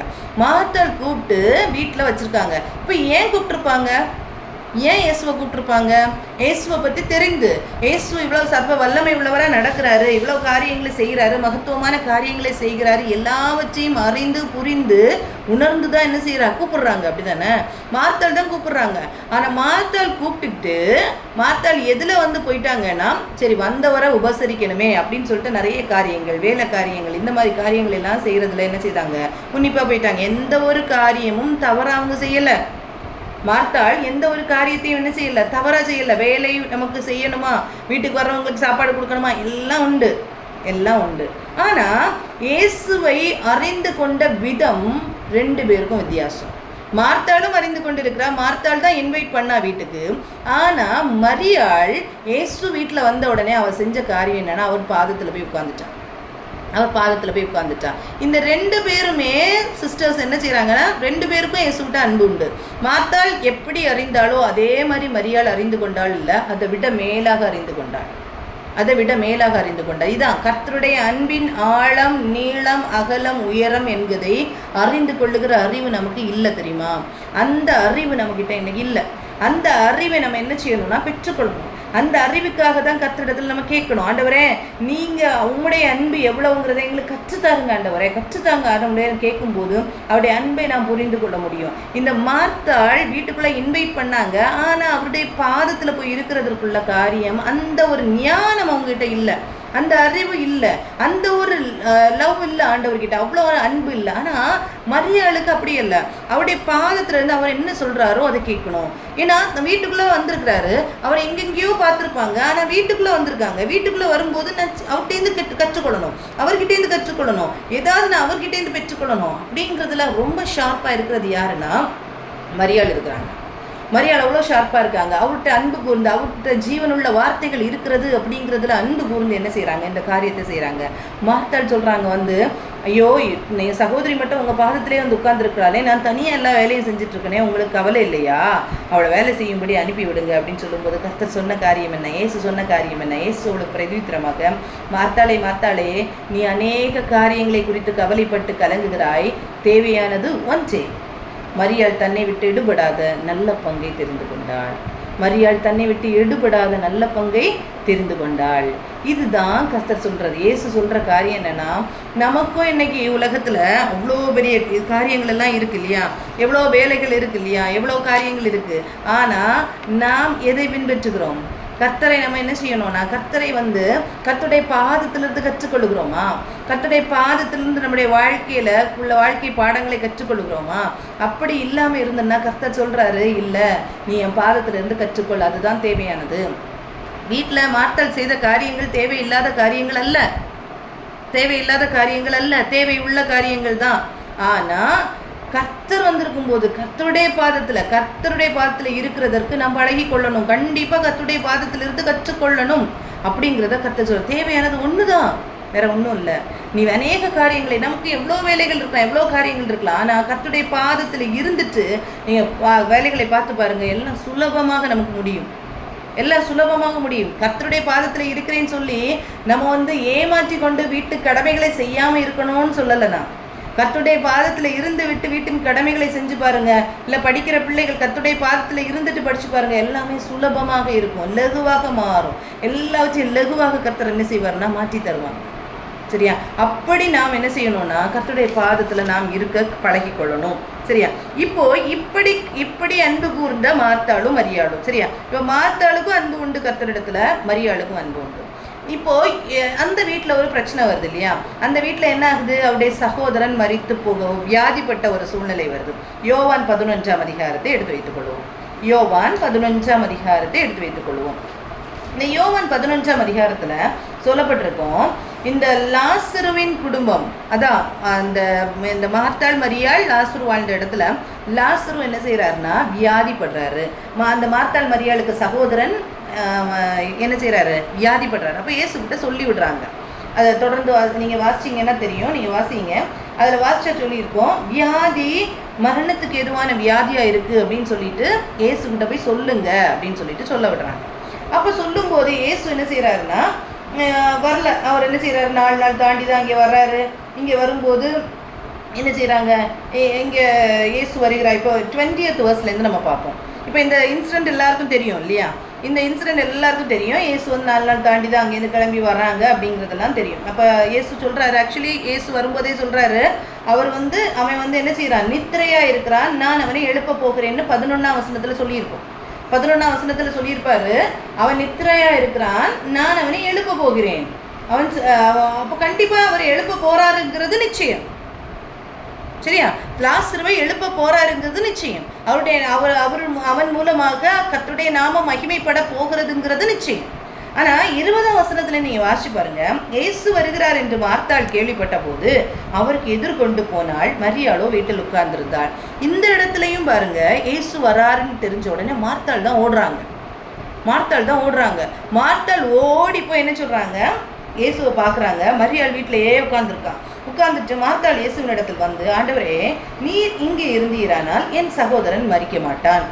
இப்பொழுதும் நீர் தேவனிடத்தில் கேட்டுக்கொள்வதுவோ அதை தேவன் உமக்கு தந்தருள்ளார் என்று அறிந்திருக்கிறேன் அப்படின்னு சொல்கிறான். அப்போ அவர் சொல்கிற ஒரு ஸ்டேட்மெண்ட் என்னன்னா, ஆண்டவரே, நீர் இங்கே இருந்தீரானால் என் சகோதரன் மரித்திருக்க மாட்டான். நீங்கள் இங்கே இருந்திருந்தீங்கன்னா என் சகோதரன் மரித்திருக்க மாட்டான். அப்போ இப்போவும் நான் சொல்கிறேன், நீங்கள் கேட்டுக்கொள்கிறதெல்லாம் பிதா அவங்களுக்கு கொடுப்பாரு அப்படின்னு சொல்கிறாரு. அப்போ இவர் சொல்கிறாரு, ஆமாம், நீ நம்பினேன்னா அவன் உயிரோட எழும்புவான் அப்படின்னு சொன்னால், இவா சொல்கிறா, இல்லை, அவர் இவன் என்ன மரித்தோர் எழும்பும்போது இவர் எழும்புவார்னு எனக்கு தெரியும் இப்படின்னு நிறைய காரியங்களை மார்த்தாள் சொல்கிறாங்க. அப்போ மார்த்தாளுக்கு என்ன நம்பிக்கை இல்லை? இப்போ எழுப்ப போகிறாருங்கிற நம்பிக்கையே இல்லை. கடைசி நாளில் உயிர்த்தெழுந்த நாட்களில் அவன் எழும்புவான் இப்படிங்கிற காரியத்தை எல்லாம் பேசுகிறார். எல்லாம் பேசி முடிச்சுட்டு என்ன செய்கிறாங்க? இதெல்லாம் முடிச்சுட்டு பாருங்க,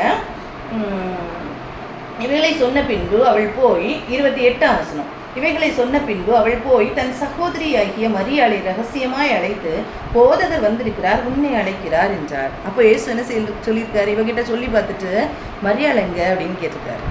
மரியாள் எங்க? அப்போ ஓடி போய் அவ சொல்றா, போதகர் வந்திருக்கிறார், உன்னை அழைக்கிறார் அப்படின்னு. அதை கேட்ட உடனே சீக்கிரமா எழுந்து அவரிடத்தில் வந்தாள்.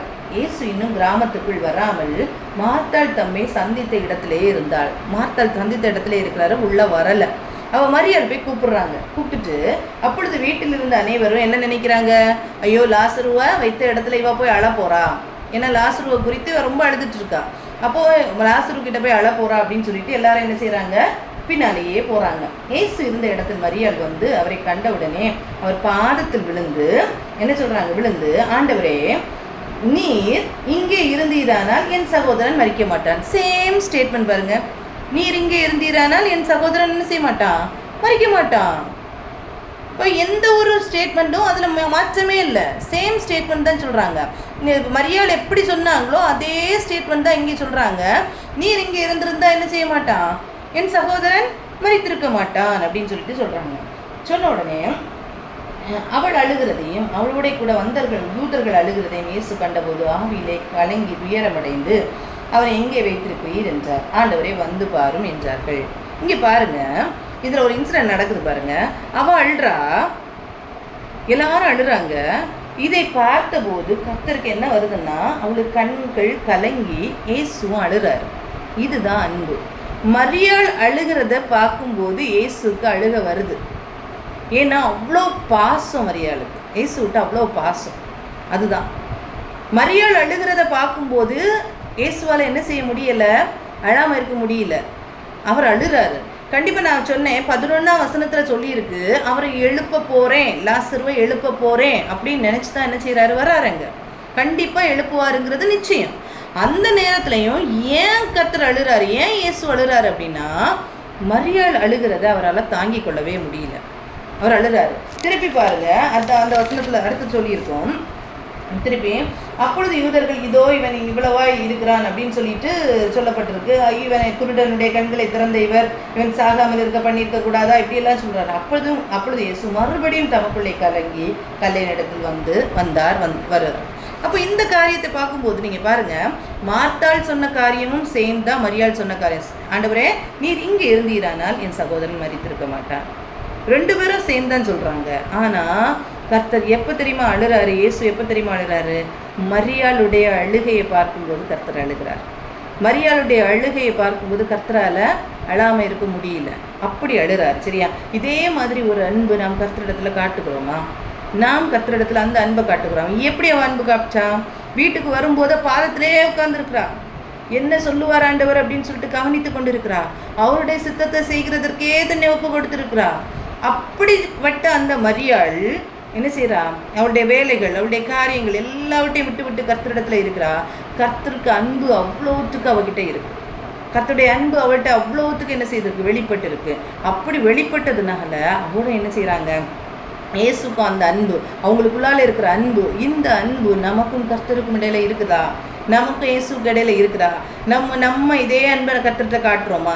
நம்முடைய வேலைகளை விட்டுட்டு கர்த்தருடைய பாதத்தில் இருக்கிறோமா? அவர்கிட்ட போய் பேசுகிறோமா? அவர்கிட்ட நேரத்தை செலவழிக்கிறோமா? அவருடைய பாரத்தை நம்ம பகிர்ந்து கொள்கிறோமா? இல்லை ஜெபம் அப்படிங்கிற பேரில் ஓடி போய் இருந்துட்டு எல்லா வேலையும் முடிச்சுட்டு ஏதோ ஒரு நேரம் கடைசி கொஞ்சம் நேரம் கிடைக்கும் இல்லையா, அந்த இடத்துல போய் இருந்துட்டு ஏதோ ஆண்டவர்கிட்ட போய், ஆண்டவரே எங்களுக்கு இது தாங்க ஏசப்பா, இந்த தாங்க ஏசப்பா, இவ்வளோ காரியங்கள் இருக்குது ஆண்டவரே, எனக்கு அது முடியலை ஆண்டவரே, இது முடியலை ஆண்டவரே அப்படின்னு சொல்லிட்டு நம்ம லிஸ்ட் அடுக்கிக்கிட்டே இருக்கிறோமா? நம்ம லிஸ்ட் அடுக்கி கொண்டே இருக்கிறோமா இல்லையா? எப்படி அன்பு செலுத்தினா கர்த்தருக்கு எவ்வளோ அன்பு வருது. இந்த அன்பை நாம் பெற்றுக்கொண்டால் மாத்திரமே பிளெஸ்ஸிங்ஸ். நான் ஏற்கனவே சொன்னேன், கர்த்தர் நம்மகிட்ட அன்பு கூர்ந்து நிறைய பிளெஸ்ஸிங்ஸை தருகிறார். நம்மகிட்ட அன்பு கூர்ந்து சாபத்தை எடுத்து போடுகிறார் இல்லையா? எல்லாத்தையும் கர்த்தர் அன்பு கூர்ந்து செய்கிறாரு. இந்த அன்பு கூறுதல் நமக்கு இவ்வளவுத்துக்கு வரணும்னா அவர் எல்லார்கிட்டே அன்பு கூர்ந்தார். அதே தேவன் அந்த அன்பை எதிர்பார்க்கிறார். அப்போ இந்த மார்த்தாள் மரியாள் விஷயத்துல மார்த்தாள் காட்டின அன்பை விட மரியாளின் அன்பு கர்த்தரை தொட்டது. அதை தொடும்போது கர்த்தருக்கு என்ன செய்ய முடியல, ஆண்டவருக்கு என்ன செய்ய முடியல, இயேசுக்கு அதை ஸ்டாப் பண்ணவே முடியல, அந்த அழுகையை ஸ்டாப் பண்ணவே முடியல இல்லையா? அப்படி அவர் செய்ய போகிற காரியம், அவர் எழுப்ப போகிறார், லாசரு எழுப்ப போகிறாருங்கிறது நிச்சயம். அந்த முடிவோடு தான் வருகிறார். ஆனால் அவருடைய அன்பு என்ன செய்யுது, அவரை அள வைக்குது. இப்படி நாம் கர்த்தரிடத்தில் அன்பு செலுத்துகிறோமா? அவர்கிட்ட எத்தனை நன்மைகளை பெற்றிருக்கோம். இந்த இதை பார்க்கும்போது ஒரு பாவியான ஸ்திரீன்னு சொல்லப்பட்டிருக்கோம் மரியாள். அவளை மன்னிச்சிருப்பாரு கர்த்தர்னு சொல்லியிருக்கோம். யாருக்கு அதிகமாக மன்னிக்கப்படுதோ அவர் தான் அதிகமாக அன்பு கூறுவார் அப்படின்னு வசனம் இருக்குது. அப்போ அப்படி பார்க்கும்போது இந்த மரியாள் எவ்வளோ கர்த்தர்கிட்ட அன்பு செலுத்தினாங்க. நாம் நம்முடைய பாவத்தை உணர்ந்து, உண்மையிலே நான் சொல்கிறேன், நம்முடைய பாவத்தை உணர்ந்து நாம் அறிக்கை செய்ய ஆண்டவர் இவ்வளோ பெரிய பாவியாகி என்னை இவ்வளோத்துக்கு கர்த்தர் புரிய வச்சிருக்கிறாரேன்னு நம்ம நினைக்கும் போது அந்த உண்மையான அன்பு நமக்கு வரும் தெரியுமா? அது எப்போ வரும் தெரியுமா? நம்முடைய பாவத்தை நாம் ஆண்டவர்கிட்ட நெருங்க தான் அந்த பாவங்கள் எல்லாம் நமக்கு உணர்த்தப்படும். நாம் தூரத்தில் இருக்கும்போது பெரிய பாவம் தான் பாவம்னு தெரியும். ஆனால் உள்ள நெருங்க சின்ன சின்ன காரியங்கள் கர்த்தரை நம்ம துன்பப்படுத்தும் அப்படிங்கிறது நமக்கு தெரியும். அப்படி தானே? நம்ம ஃப்ரெண்ட்ஸாக இருக்கிறவங்களுக்குள்ளார இருக்கிற தெரியும். தூரத்தில் இருக்கும்போது நம்ம என்னன்னாலும் பேசிக்கலாம், எப்படின்னாலும் பேசிக்கலாம். ஆனால் அந்த இன்டிமேஷன் ஜாஸ்தியாக என்ன ஆகும், அந்த சின்ன காரியங்கள் கூட ஹர்ட் பண்ணோம் இல்லையா? இந்த மாதிரி சின்ன சின்ன காரியங்கள் கர்த்தரை ஹர்ட் பண்ணாதபடிக்கு நம்ம என்ன செய்யணும்னா, நம்முடைய பாவங்களை கர்த்தரிடத்தில் அறிக்கையிட்டு வரும்போது தான் தெரியும், இவ்வளோ பாவத்தை கர்த்தர் மன்னித்திருக்கிறாரேன்னு சொல்லிட்டு நம்ம அன்பு கூற முடியும். அப்போ யாருக்கு அதிகமாக மன்னிக்கப்படுதோ அவர்கள் கண்டிப்பாக கர்த்தரிடத்தில் அன்பு கூறுவார்கள். சரியா? அவர்கள் கண்டிப்பாக கர்த்தரிடத்தில் அன்பு கூறுவார்கள். அப்படி அன்பு கூறுகிற ஒரு வாழ்க்கை நம்மகிட்ட இருக்கா அப்படிங்கிறத நம்ம என்ன செய்வோம், சிந்தித்து பார்ப்போம். சரியா? அடுத்தது நீங்கள் பார்த்தீங்கன்னா, ரெண்டாவது சொல்லப்படுகிற பெண் யார் அப்படின்னா மகதலேனா மரியாள். ரெண்டாவது சொல்லப்படுகிற பெண் யார்? மகதலேனா மரியாள். இந்த மகதலேனா மரியாளுடைய காரியத்தை நீங்கள் பார்த்தீங்கன்னா, இந்த மகதலேனா மரியாள் இயேசுவோடு சீஷியாக வாழ்ந்தாங்க. இந்த மகதலேனா மரியாளை குறித்து சொல்லும்போது கூட சொல்லியிருக்கோம், லூக்கா 8ஆம் அதிகாரம் 2ஆம் வசனத்தில் நினைக்கிறேன், அந்த இதில் சொல்லியிருக்கோம், இயேசுவோடு சீஷியாக காணப்பட்டாங்க. யூதேயா மற்றும் கலிலேயா அந்த இடத்துல எல்லாம் ஆண்டவர் இயேசு வந்து பணியை செய்யும்போது இயேசுவோடு கூட என்ன செய்தாங்க, நடந்தாங்க. இந்த மகதலேனா மரியாள் கிட்டேருந்து இயேசு என்ன செய்திருக்காருன்னா 7 பிசாசுகளை துரத்தி இருக்கிறார் அப்படின்னு சொல்லிட்டு சொல்லப்பட்டிருக்கும். 7 பிசாசுகளை என்ன செய்தாரு, துரத்தினார் அப்படின்னு சொல்லியிருக்கோம். இந்த நன்றி உணர்வோடு செயல்பட்டது தான் யாருன்னா மகதலேனா மரியாள். சரியா? 7 பிசாசுகளை இவள்கிட்டேருந்து இயேசு வந்து துரத்தி இருக்கிறார். இந்த இயேசு 7 பிசாசுகளை துரத்தின பிறகு அவர்கிட்ட அவ்வளோ அன்பு, அவருக்கு அந்த மகதலேனா மரியாளுக்கு ஆண்டவர்கிட்ட ரொம்ப அன்பு.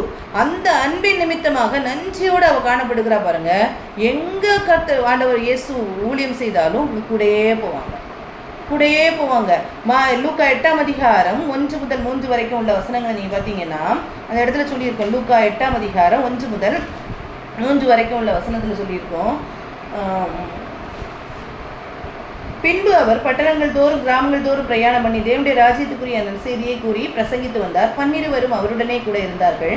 அவர் பொல்லாத ஆவிகளையும் வியாதிகளையும் நீக்கி குணமாக்கின சில ஸ்திரீகளும் 7 பிசாசுகள் நீங்கின மகதலேனா என்னப்பட்ட மரியாளும் ஏரோதியின் காரியக்காரனும் இவங்க எல்லாரும் என்ன செய்தாங்களாம், இயேசு கூட ஸ்திரீகளும் அவருடைய கூட இருந்தாங்களாம். அப்போ 7 பிசாசுகள் துரத்தப்பட்ட இந்த ஸ்திரீ என்ன செய்யறா, இயேசு ஊழியம் செய்கிற இடத்துல எல்லாம் என்ன செய்கிறாங்க, கூட போய் ஊழியம் செய்கிறாங்க. அப்போ இயேசு சீஷியாக காணப்பட்டார். அப்போ நம்மளும் கர்த்தரிடத்துலேருந்து நன்மையை பெற்றிருக்கிறோம், இயேசுவிடத்தில் நன்மை பெற்றிருக்கிறோம். நாம் கர்த்தருடைய சீஷிகளாக நம்ம வாழுகிறோமா, கர்த்தரோடு எல்லா காரியத்தையும் நம்ம செய்கிறோமா, கர்த்தரோடு இணைந்து நம்ம செயல்படுகிறோமா அப்படிங்கிறத நாம் சிந்தித்து பார்க்க கட்டளைப்படுகிறோம். அடுத்தது பார்த்தீங்கன்னா, சிலுவையில் அறையப்படும் போது கூட மகதலேனா மரியாள் கூடவே இருப்பாங்க. சீஷர்கள் மறுதளித்தாங்க, பேதுரு மறுதளித்து போனார். நான் எப்போவுமே கூட இருப்பேன்னு சொன்ன பேதுரு மறுதளித்து போனார். ஆனால் இங்கே பாருங்கள், மார்க்கு 15ஆம் அதிகாரம் 40-41 அந்த வசனங்கள் நீங்கள் பார்த்தீங்கன்னா, மார்க்கு 15ஆம் அதிகாரம் 40-41 இந்த வசனத்தை பார்த்தீங்கன்னா சொல்லியிருக்கோம், சில ஸ்திரீகளும் தூரத்திலிருந்து பார்த்து கொண்டிருந்தார்கள். அவர் கலிலேயாவில் இருந்தபோது அவருக்கு பின் சென்று ஊழியம் செய்து வந்த மகதலேனா மரியாளும் சின்ன யாக்கோபுக்கும் யோசேக்கும் தாயாகிய மரியாளும் இவங்க என்ன செய்ய அவருடனே கூட எருசலேமுக்கு வந்திருந்த வேறு அநேக ஸ்திரீகளும் அவர்களோட இருந்தார்கள். தூரத்திலிருந்து என்ன செய்யறாங்க, பார்த்து கொண்டிருந்தாங்க அப்படின்னு சொல்லப்பட்டிருக்கு. இனி லூக்கா 23ஆம் அதிகாரம் 49ஆம் வசனத்துல சொல்லியிருக்கோம். லூக்கா 23ஆம் அதிகாரம் 49ஆம் வசனத்துல சொல்லியிருக்கோம், அவருக்கு அறிமுகமானவர்கள் எல்லாரும் கலிலேயாவிலிருந்து அவருக்கு பின் சென்று வந்த ஸ்திரீகளும் தூரத்திலே நின்று இவர்களை பார்த்து கொண்டார். இப்படி நிறைய இடத்துல மத்தேயுல சொல்லப்பட்டிருக்கோம், யோவான்ல சொல்லப்பட்டிருக்கோம். இந்த இடத்துல எல்லாம் என்ன சொல்லியிருக்கோம்னா, இவர்கள் தூரத்திலிருந்து கர்த்தரை என்ன செய்தாங்க, பார்த்து கொண்டே இருந்தாங்க. என்ன நடக்குது, சிலுவையில் அறைய போறாங்க, கொண்டு போறாங்க, என்ன நடக்குதுன்னு பார்த்துட்டே இருந்தாங்க. எத்தனை பேர் மறுதளித்து ஓடாங்க, சீஷர்கள் எல்லாரும் போயிட்டாங்க இல்லையா, யோவானை தவிர வேற எல்லா சீஷர்களும் ஓடி போயிட்டாங்க. ஆனால் மகதலேனா மரியாளும் ஒரு சில பெண்களும் என்ன செய்கிறாங்க, தூரத்திலிருந்து பார்த்து கொண்டிருக்கிறார்கள். அந்த நன்றி உணர்வு எதுனாலும் எங்களுக்கும் வரட்டும், துணிவோடு செயல்படுகிறார். கர்த்தரிடத்திலிருந்து நன்மைகளை பெற்ற நாமும் துணிவோடு செயல்படணும். ஃபஸ்ட்டு நன்றியுடையவர்களாக இருக்கணும், நம்ம நன்றி உள்ளவர்களாக இருக்கணும். அடுத்தது கர்த்தருக்காக துணிந்து நாம் செயல்படணும், கர்த்தருக்காக துணிந்து செயல்படும். அந்த கிராஸில் ஆண்டவர் தொங்கும் போது பிடிச்சி கஷ்டப்படுத்திடுவாங்களோ, இதெல்லாம் காரியங்கள் இருந்தாலும் துணிவோடு என்ன செய்கிறாங்க, மகதலேனா மரியாள் இருக்கிறாங்க. அடுத்தது பாருங்க, இயேசுவின் உடலை அடக்கம் செய்ய தயாராக காணப்படுகிறார். லூக்கா 23ஆம் அதிகாரம் 55-56 அந்த வசனத்தில் சொல்லியிருக்கோம். லூக்கா 23ஆம் அதிகாரம் 55-56 அந்த வசனத்தில் சொல்லியிருக்கோம். கலிலே அவருடனே கூட வந்திருந்த ஸ்திரீகளும் பின் சென்று கல்லறையையும் அவருடைய சரீரம் வைக்கப்பட்ட விதத்தையும் பார்த்து திரும்பி போய் கந்த வர்க்கங்களையும் பரிமள தைலங்களையும் ஆயத்தம் பண்ணி கற்பனைகளின்படியே ஓய்வு நாளில் ஓய்ந்திருந்தார்கள். என்ன செய்கிறாங்க? கர்த்தருக்கு இயேசுவின் உடலை அடக்கம் செய்கிறதற்கு தயாராக உள்ள காரியங்கள் எல்லாம் என்ன செய்கிறாங்க? அவங்க எடுத்து வச்சுட்டு இருக்காங்க.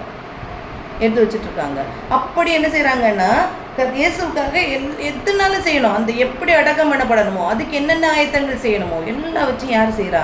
இந்த மகதலேனா மரியாள் என்று செய்கிறாங்க. அடுத்தது பாருங்க, இயேசுவின் உயிர்த்தெழுதலை இப்படி அன்பாக செய்யும்போது வாரத்தில் முதல் நாள் இயேசு உயிர்த்தெழுந்த நாளில் முதல்ல கல்லறையில் தேடி போனது யார் அப்படின்னு கேட்டால் யார் தான்? மகதலேனா மரியாள். யோவான் 20ஆம் அதிகாரத்தில் நீங்கள் வாசிச்சிங்கன்னா, யோவான் 20ஆம் அதிகாரத்தில் முதல்ல தேடி ஓடி போகும்போது அங்கே இயேசு என்ன செய்தார்? வெளியே வந்தாச்சு, இயேசு உயிர் தெழுந்தாச்சு. ஆனால் இவளுக்கு ஒரே இது, இயேசுவை காணலையேன்னு சொல்லிட்டு அங்கலாய்த்து கொண்டு இருக்கிறா. யார் எடுத்துகிட்டு போயிருப்பா அப்படின்னு சொல்லிட்டு அந்த இயேசு அவருக்கு வெளிப்படுறாரு. மறுரூபமாகி வெளிப்படும் போது அவருக்கு இயேசுன்னு கண்டுபிடிக்க முடியல. அவன்னு சொல்கிறாரு, தோட்டக்காரரே நீங்கள் எடுத்துகிட்டு போயிட்டீங்கன்னா எனக்கு சொல்லுங்க அப்படின்னு சொல்லும்போது கர்த்தர் என்ன சொல்கிறாரு? நான் தான், என்ன தொடாத, நீ இப்போ என்ன தொடாத, நான் இன்னும் பிதாவின் இடத்துல போகலை, என்ன தொடாத, ஆனால் நீ போய் யாருக்கு அறிவி? சீஷர்களுக்கு அறிவி அப்படின்னு சொல்லிட்டு சொல்கிறாங்க. சீஷர்களுக்கு போய் சொல்லு அப்படின்னு சொல்கிறாங்க. அப்போது அந்த நற்செய்தி, இயேசு உயிர்த்தெழுந்தார் அப்படிங்கிற நற்செய்தியை அறிவிக்கிறவளாக இல்லை, முதல் சபை உருவாகுது, அந்த சபைக்கு அறிவிக்கிறவளாக காணப்பட்டது யார்? இந்த மகதலேனா மரியாள் இல்லையா? கர்த்தரிடத்துல அன்பு செலுத்த உண்மையிலே பாருங்க, கர்த்தருடைய அன்பை நாம் இன்னும் பெற்றுக்கொள்ள முடியும். எல்லாரோட மேலாக அன்பை பெற்றுக்கொள்ள முடியும். அதே மாதிரி கர்த்தரை பற்றி சொல்லுகிறவர்களாக, கர்த்தருடைய நற்செய்தியை சொல்லுகிறவர்களாக கர்த்தர் என்ன செய்வார்? மாற்றுவார். இந்த மகதலேனா மரியாளை மாற்றின தேவன் இப்படி அந்த நற்செய்தியை போய் சீஷர்களுக்கு சொல்லுகிறதற்கு யார் அனுப்புறாருன்னா, ஒரு பெண்ணாகிய மகதலேனா மரியாளை அனுப்புறாங்க. இதே மாதிரி இப்படிப்பட்ட காரியங்களை நாம் நன்மைகளை பெற்றிருக்கிறோம். நான் ஆண்டவருக்காக வாழ்கிறோமா? நான் ஆண்டவருக்காக துணிவோடு நமக்கு செயல்பட முடியுதா? ஆண்டவருக்காக என்ன ஆண்டவர் சொன்னாலும் செய்கிறதுக்கு தயாராக இருக்கிறோமா? எது சொன்னாலும் செய்கிறதுக்கு தயாராக இருக்கிறோமா?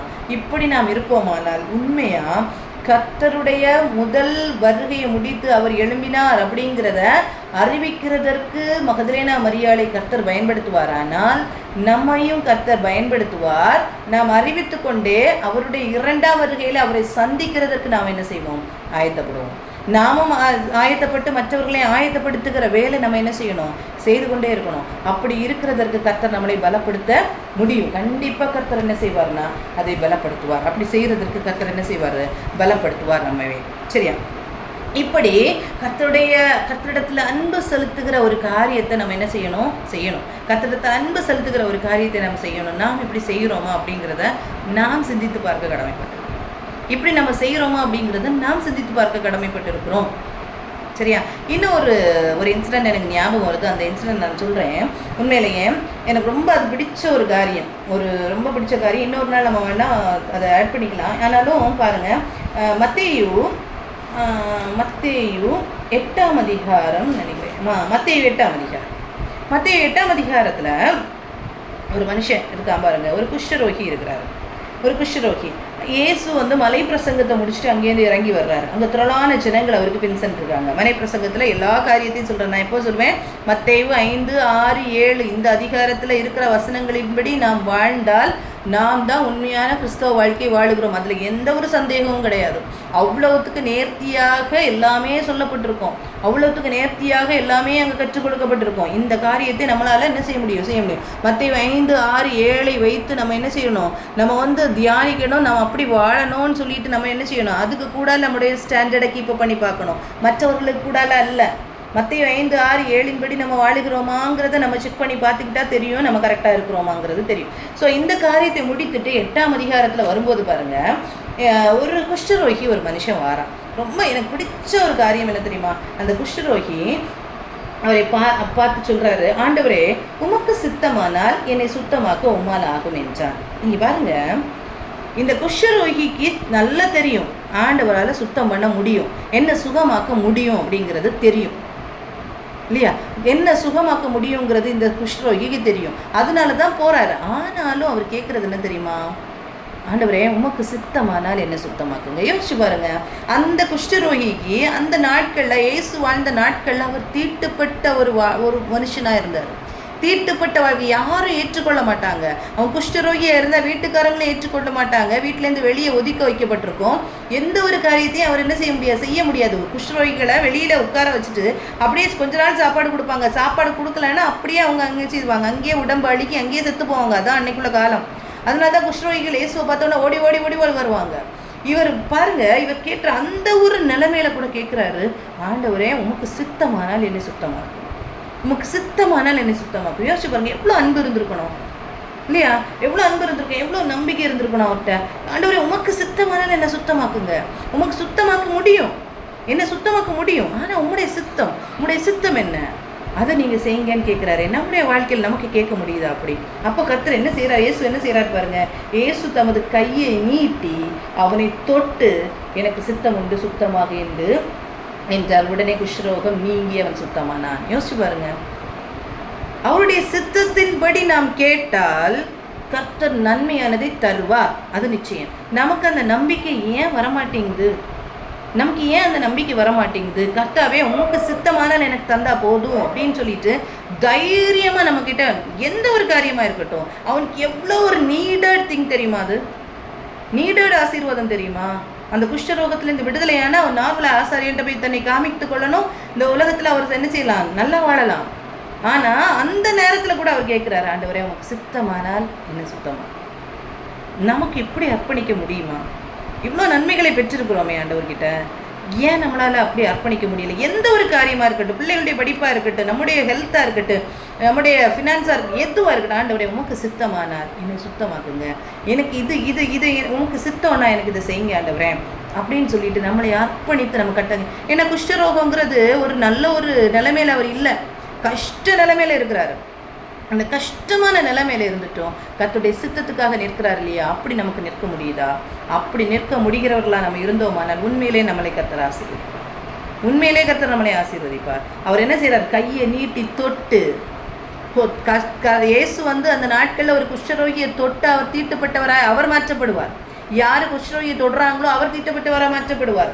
அந்த நேரத்தில் கூட அவர் என்ன செய்கிறாரு, தொட்டு என்ன செய்கிறாரு, சுகத்தை கொடுக்குறாரு. நம்மளை தொட்டு அரவணைத்துக்கிற தேவன். அவருடைய சித்தத்துக்கு மாத்திரம் நாம் ஒப்பு கொடுக்க பழகிக்கொள்வோம். சில நேரம் கடினமாக இருக்கும், நமக்கு கஷ்டமாக இருக்கும், அது எப்படி முடியும் அப்படின்னு நம்ம நினைக்கலாம். ஆனால் உண்மையை சொல்கிறேன், நீங்கள் இதை யோசிச்சு பாருங்கள், ஒரு குஷ்டரோகியால் இப்படி சொல்ல முடியும்னா நம்மளால் ஏன் சொல்ல முடியாது? நம்ம அவ்வளோ கஷ்டத்துலையா இருக்கிறோம் இல்லையா? நமக்கு வாழ்வு ஆண்டவர் எவ்வளோ அழகாக தந்திருக்கிறாரு. அவ்வளோ வாழ்வை பெற்றுக்கொண்டு ஆண்டவரே உங்களுக்கு சித்தம்னா எனக்கு தாங்க ஏசப்பான்னு. ஏன்னா நமக்கு நம்பிக்கை இல்லை, அதனால தான் அப்படி சொல்ல முடியுது. நமக்கு நம்பிக்கை இல்லை. நமக்கு நம்பிக்கை இருந்திருந்தா நான் சொல்லியிருப்போம், என் வாழ்க்கை அவர்கிட்ட தான் இருக்குது. அந்த நம்பிக்கை இல்லாதனால தான் நம்ம கேட்குறோம், ஆண்டவரே இதை செஞ்சுருங்க ஏசப்பா, இதை செஞ்சுருங்க ஏசப்பா அப்படின்னு சொல்லிட்டு நம்ம கேட்குறோம். நம்ம கேட்குறது தப்பு கிடையாது, நான் அது தப்பு சொல்லலை, நம்ம கேட்கவே கூடாது. நம்ம கர்த்தரிடத்துலேருந்து தான் பெற்றுக்கொள்ளணும், ஏசுகிட்டேருந்து தான் பெற்றுக்கொள்ளணும். ஏசு தான் நம்மளை ஆசீர்வதிக்கணும், கர்த்தர் தான் நம்மளை ஆசீர்வதிக்கணும். ஆனால் இந்த நம்பிக்கை, இந்த ஒரு தைரியமான அர்ப்பணிப்பு நம்மக்கிட்ட இருப்பான். நம்மக்கிட்ட இல்லைன்னா நம்ம அப்படி வாழ என்ன செய்வோம், பழகிக்கொள்வோம். சரியா? சரி, இதை விட்டுட்டு நம்ம அடுத்தது யோவான் 14ஆம் அதிகாரத்தை எடுத்துக்கொள்வோம்.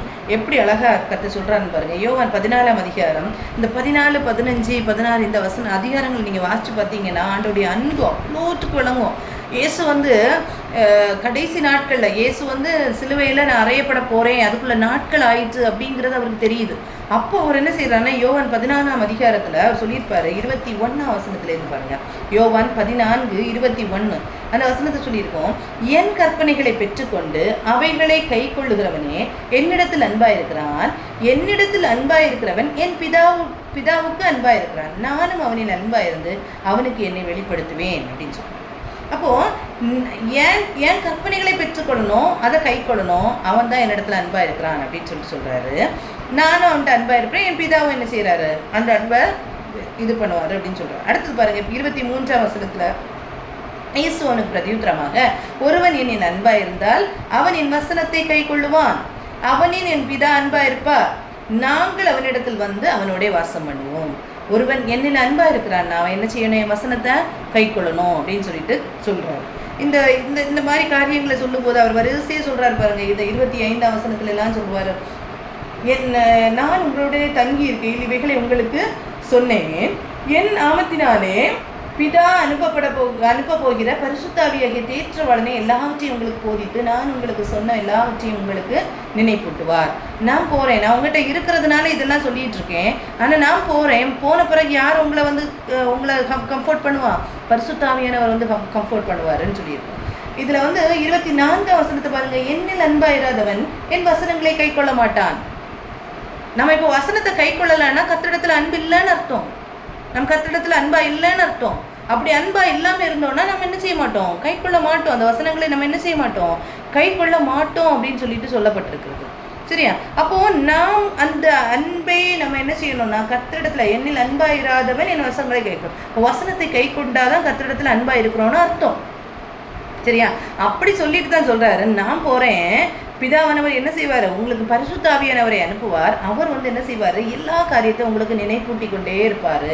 நான் உங்களுக்கு சமாதானத்தை வைத்து போகிறேன். உலகம் கொடுக்குற பிரகாரமான சமாதானத்தை அல்ல, நான் ஒரு மெய்யான சமாதானத்தை தர்றேன் அப்படின்னு சொல்லிட்டு சொல்லுவார்.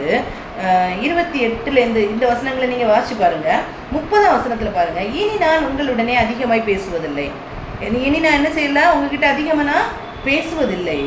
இந்த உலகத்தின் அதிபதி வருகிறான், அவனுக்கு என்னிடத்தில் ஒன்றுமில்லை. இந்த உலகத்தின் அதிபதி வருகிறான், அவனிடத்துல எனக்கு ஒன்றுமில்லை அப்படின்னு என்ன சொல்றாரு? இந்த உலகம் பிசாசுக்குள்ளால இருக்குது. இந்த பிசாசு ஏன்ட்ட வர்றான், அவனுடைய காரியம் எதுவுமே எனக்கு வேண்டாம். பிதா எனக்கு என்ன சொன்னாரோ அதை மட்டும் நான் செஞ்சுட்டு போறேன். இந்த உலகத்துல இருக்கிற ஒரு காரியமும் எனக்கு வேண்டாம் அப்படின்னு சொல்லிட்டு, ஒண்ணுமே என்கிட்ட இல்லை அப்படின்னு சொல்லிட்டு சொல்றேன். இதே மாதிரி நான் சொல்ல முடியுமா? இயேசு வரும்போது நம்ம அப்படிதான் நிற்கணும். இந்த உலகத்தின் அதிபதி என்னிடத்துல வருகிறான், என்னிடத்துல ஒன்றுமே இல்லை, எனக்கு இந்த உலகத்தின் காரியங்கள் எதுவுமே தேவை கிடையாது, எனக்கு இயேசு தான் தேவைன்னு சொல்லிட்டு நம்ம தைரியமாக சொல்ல முடியுமா? இந்த உலகத்தின் அதிபதி என்னிடத்துல வருகிறான், எனக்கு அவனிடத்துல ஒன்றுமே இல்லை. இன்னைக்கு அடையாளங்களையும் அற்புதங்களையும் தேடி நம்ம ஓடிக்கொண்டிருக்கோமே. இந்த உலகத்துல தேவைகள் நமக்கு நிறைய இருக்குன்னு சொல்லிட்டு எப்படியாவது அதை பெற்றுக்கொள்ளணும், கர்த்தரிடத்திலிருந்து பெற்றுக்கொள்ளணுங்கிறது இல்லை, எப்படியாவது பெற்றுக்கொள்ளணும் நாம் ஓடிக்கொண்டிருப்போமானால் இந்த உலகத்தின் அதிபதி என்னிடத்தில் வருகிறான், அவனுக்கு என்னிடத்தில் ஒன்றுமில்லை நாம் சொல்லவே முடியாது. சரியா? அப்படி நம்ம சொல்லவே முடியாது. அதனால கர்த்தரிடத்திலிருந்து பெற்றுக்கொள்ளுகிற ஆசீர்வாதங்கள் தான் நமக்கு என்னது? ஆசீர்வாதம். அந்த ஆசீர்வாதத்தை நம்ம என்ன செய்யணும்? பெற்றுக்கொள்ளணும். அது பாருங்க, சிலுவையில் கிறிஸ்து பாருங்க தன்னை அப்படி இயேசு வாழ்ந்த பிறகு தன்னுடைய குமாரனை கொடுத்தாருன்னு சொல்லி சிலுவையில கொடுத்தார் இல்லையா? அந்த சிலுவையில நின்று அவர் பெற்றுக்கொண்ட காரியங்கள் என்னெல்லாம்? சிலுவையில் அவர் பெற்றுக்கொண்ட சரி பிதாவானவர் ஒப்பு கொடுத்தார். சிலுவையில சும்மா அறியப்பட்டுட்டு அப்படி போறதுக்கு மட்டுமா? இல்லை. அந்த சிலுவையில அவர் என்ன செய்தார்? அவமானம், நிந்தனை. அவர் நிர்வாணமாக தொங்கப்பட்டார். அதுக்கு பிறகு அவமானம். எல்லாரும் என்ன செய்தாங்க? எவ்வளோ நிந்திச்சிருப்பாங்க இல்லையா? இவ்வளோ நாள் பெரிய தலைவன் சொல்லிட்டு ஓடிட்டு நடந்தாரு. இன்னைக்கு பாருங்க எப்படி தொங்கிட்டு இருக்கான் அப்படின்னு. யூதருக்கு ராஜா அப்படின்னு சொல்லிட்டு இருக்காங்களே, இவர் என்ன செய்யறாரு அப்படின்னு சொல்லிட்டு இருக்காங்க இல்லையா? இப்படி நிறைய காரியங்கள் என்ன செய்யறாங்கன்னா சொல்லிட்டு இருக்காங்க. அவ்வளோ போராட்டம், அட்டிக்கிறாங்க, உமிழுகிறாங்க. அவருடைய அந்த சரீரமே என்ன செய்யுது? பிஞ்சு தொங்குது அப்படின்னு சொல்லிட்டு நம்ம பார்த்துருக்குறோம் இல்லையா? பிஞ்சு தொங்குதுன்னு சொல்லிட்டு நம்ம பார்த்துருக்குறோம். இன்னும் நிறைய காரியங்கள் நம்ம பார்த்தோம்னா அவர் அவ்வளவுக்கு அவமானப்படுத்தப்பட்டார். நீ சிலுவையிலேருந்து இறங்கி வா, எங்களே ரட்சித்துக்கொள், என்னெல்லாமோ சொல்றாங்க. எவ்வளோ டெம்டேஷன் அவருக்கு வருது, எவ்வளோ கஷ்டங்கள் வருது. அதை எல்லாத்தையும் அவர் சகிச்சார் இல்லையா? நாம் என்ன செஞ்சு கொண்டு இருக்கிறோம்? இதுக்கு இடையில அவருக்கு என்ன வருத்தம்னா, இதெல்லாம் கூட அவருக்கு பெரிய வருத்தம் கிடையாது. இதெல்லாம் அவருக்கு வருத்தமே கிடையாது. அவருக்கு வருத்தம் என்ன தெரியுமா? பிதாவுடைய முகம் மறைக்கப்படுதே, இந்த பாவம் எல்லாம் நான் ஏற்றுக்கொள்ளும் போது பிதாவுடைய முகம் மறைக்கப்படுதே அப்படின்னு சொல்லிட்டு தான் அவர் வருத்தப்படுறாரு. நம்முடைய வருத்தம் என்ன? நமக்கு இன்னைக்கு வருத்தம் என்ன? இவ்வளோத்துக்கு ரத்தத்தை சிந்தி நம்மளை மீட்டுக் கொள்கிறாரே, நமக்கு வருத்தம் என்ன இன்னைக்கு? ஏன் இந்த பாடுகள், ஏன் இந்த நிந்தனைகள், ஏன் என்னை இவங்க இப்படி சொல்லிட்டாங்க, ஏன் என்னை இவங்க இப்படி பேசிட்டாங்க? இது வருத்தமா இருக்கா? இல்லை கர்த்தருடைய அன்புல எனக்கு ஏதோ ஒரு டிஃப்ரென்ஸ், ஏதோ ஒரு தடை இருக்குது அப்படின்னு சொல்லிட்டு நமக்கு வருத்தம் இருக்கா? இல்லை, அவர் அதெல்லாம் ஏற்றுக்கொண்டதுனால தான் அவர் கர்த்தர் என்று என்ன செய்ய அவருடைய நாமம் உயர்த்தப்பட்டது. அதன் மத்தியில் அதெல்லாத்தையும் அவர் பொருட்டாவே என்னன்னாலும் நீ சொல்லிட்டு போ, ஆனா பிதாவின் அன்பு, பிதாவின் முகம் மட்டும் எனக்கு மறைக்கப்படுதே அப்படின்னு சொல்லிட்டு அவர் ஏங்கி நின்னார் தெரியுமா? அதனாலதான் அந்த சிலுவை ஏற்றுக்கொள்கிறதற்காக அவர் கஷ்டப்பட்டது. இன்னைக்கு நமக்கு அப்படி முடியுதா? நாம் இன்னைக்கு இந்த உலகத்துல அவருடைய அன்பை பெற்று கொண்டிருக்கிறோம். அவர் ரத்தத்தை சிந்தினதுனால, அவர் சிலுவையில் அறையப்பட்டதுனாலதான் அந்த மீட்பை பெற்றிருக்கிறோன்னா, ஒரு சின்ன அவமானத்தை நம்மளால தாங்க முடியுதா? யாரோ ஏதோ சொல்லிட்டாங்கன்னா அது நம்மளால தாங்க முடியுதா? உடனே நம்ம மூஞ்சியை தூக்கிட்டு என்ன செய்யறோம்? கர்த்தரை விட்டு நம்ம பிரிந்து போகிறோம். ஆக்சுவலா நம் கர்த்தரை விட்டு நம்ம என்ன செய்யறோம்? பிரிந்து போகிறோம் உண்மையிலேயே. அப்படிப்பட்ட காரியங்கள் நம்ம செய்யறோம்னா கர்த்தர் நம்ம மேல எப்படி விருப்பமா இருக்க முடியும்னு சொல்லி பாருங்க. எப்படி விருப்பமா இருக்க முடியும்னு சொல்லி பாருங்க. அப்போ அவ்வளோத்துக்கு என்ன செய்யுது கர்த்தருடைய காரியங்கள். நாம் இவ்வளோ மீட்பை பெற்றிருக்கிறோம் கர்த்தரிடத்துல இருந்து. நமக்காக தான் அவர் ரத்தத்தை சிந்தி கொண்டிருக்கிறார். நமக்காக தான் இந்த இவ்வளோ ரத்தத்தை சிந்தும் போதும் அவர் பட்ட பாடுகள் எதுவுமே அவருக்கு பெருசா தெரியல. ஒரே ஒரு காரியம்தான், பிதாவின் முகம் மறைக்கப்படுதே இல்லையா? பிதாவின் முகம் மறைக்கப்படுதே அப்படின்றதான் அவருக்குள்ளால இருந்துச்சு. நான் உலகத்துல வாழ்ந்து கொண்டிருக்கிறேன்னா, அவர் மூலமாக நாம் ரட்சிப்பை பெற்றுக்கொண்டேன்னா நம்முடைய கவலை என்ன? இன்னைக்கு பவுல் சொல்றாரு இல்லையா, கிறிஸ்துவின் அன்பை விட்டு என்னை பிரிப்பவன் யாருன்னு சொல்றாரு இல்லையா, எதுவுமே பிரிக்க முடியாதுன்னு சொல்றாரு இல்லையா. நமக்கு அப்படி சொல்ல முடியுதா? நமக்கு இதுதானே கவலை. கிறிஸ்துவின் அன்பு நமக்கு இருக்கா இல்லையாங்கிறது நமக்கு முக்கியம் கிடையாது. நமக்கு கவலை என்னது? இன்னைக்கு மற்றவங்க என்ன சொல்லிட்டாங்க, இப்படி வந்துட்டாமா, இவ்வளோ கஷ்டம் வந்துட்டு, எந்த பாடு வந்துட்டு, இதுதான் நம்முடைய கவலையாக இருக்கிறது. நாம் கர்த்தரை என்ன செய்வோம்? நம்ம கர்த்தரிடத்தில் அந்த அன்பை திருப்பி கொடுக்குறோமா? நாம் கர்த்தரிடத்திலிருந்து பெற்றுக்கொண்ட அன்பை திருப்பி கர்த்தரிடத்தில் செலுத்துகிறோமா? இது ரொம்ப முக்கியம். இது ரொம்ப முக்கியம். எது கர்த்தருடைய அன்பை நம்ம விட்டு பிரிக்குதோ அது எல்லாவற்றையும் நம்ம மாற்றித்தான் ஆக வேண்டும். அதை நம்ம மாற்றலைன்னா அது பெரிய ஒரு கஷ்டம். அப்படி இல்லைன்னா நம்ம கர்த்தருடைய அன்பை புரிந்து கொள்ளவில்லை அப்படின்னு தான் அர்த்தம். கர்த்தர் நமக்காக சிந்தினாரே, ரத்தத்தை சிந்தினாரே, இது எல்லாவற்றையும் நாம் என்ன செய்யலைன்னா நம்ம அதை மதிக்கலைன்னு அர்த்தம் ஆக்சுவலா இல்லையா? அவர் எல்லாவற்றையும் நம்ம பாடணும். எல்லாவற்றையும் படைத்த தேவன் நமக்காக வாடி கொண்டு இருக்கிறாராம்.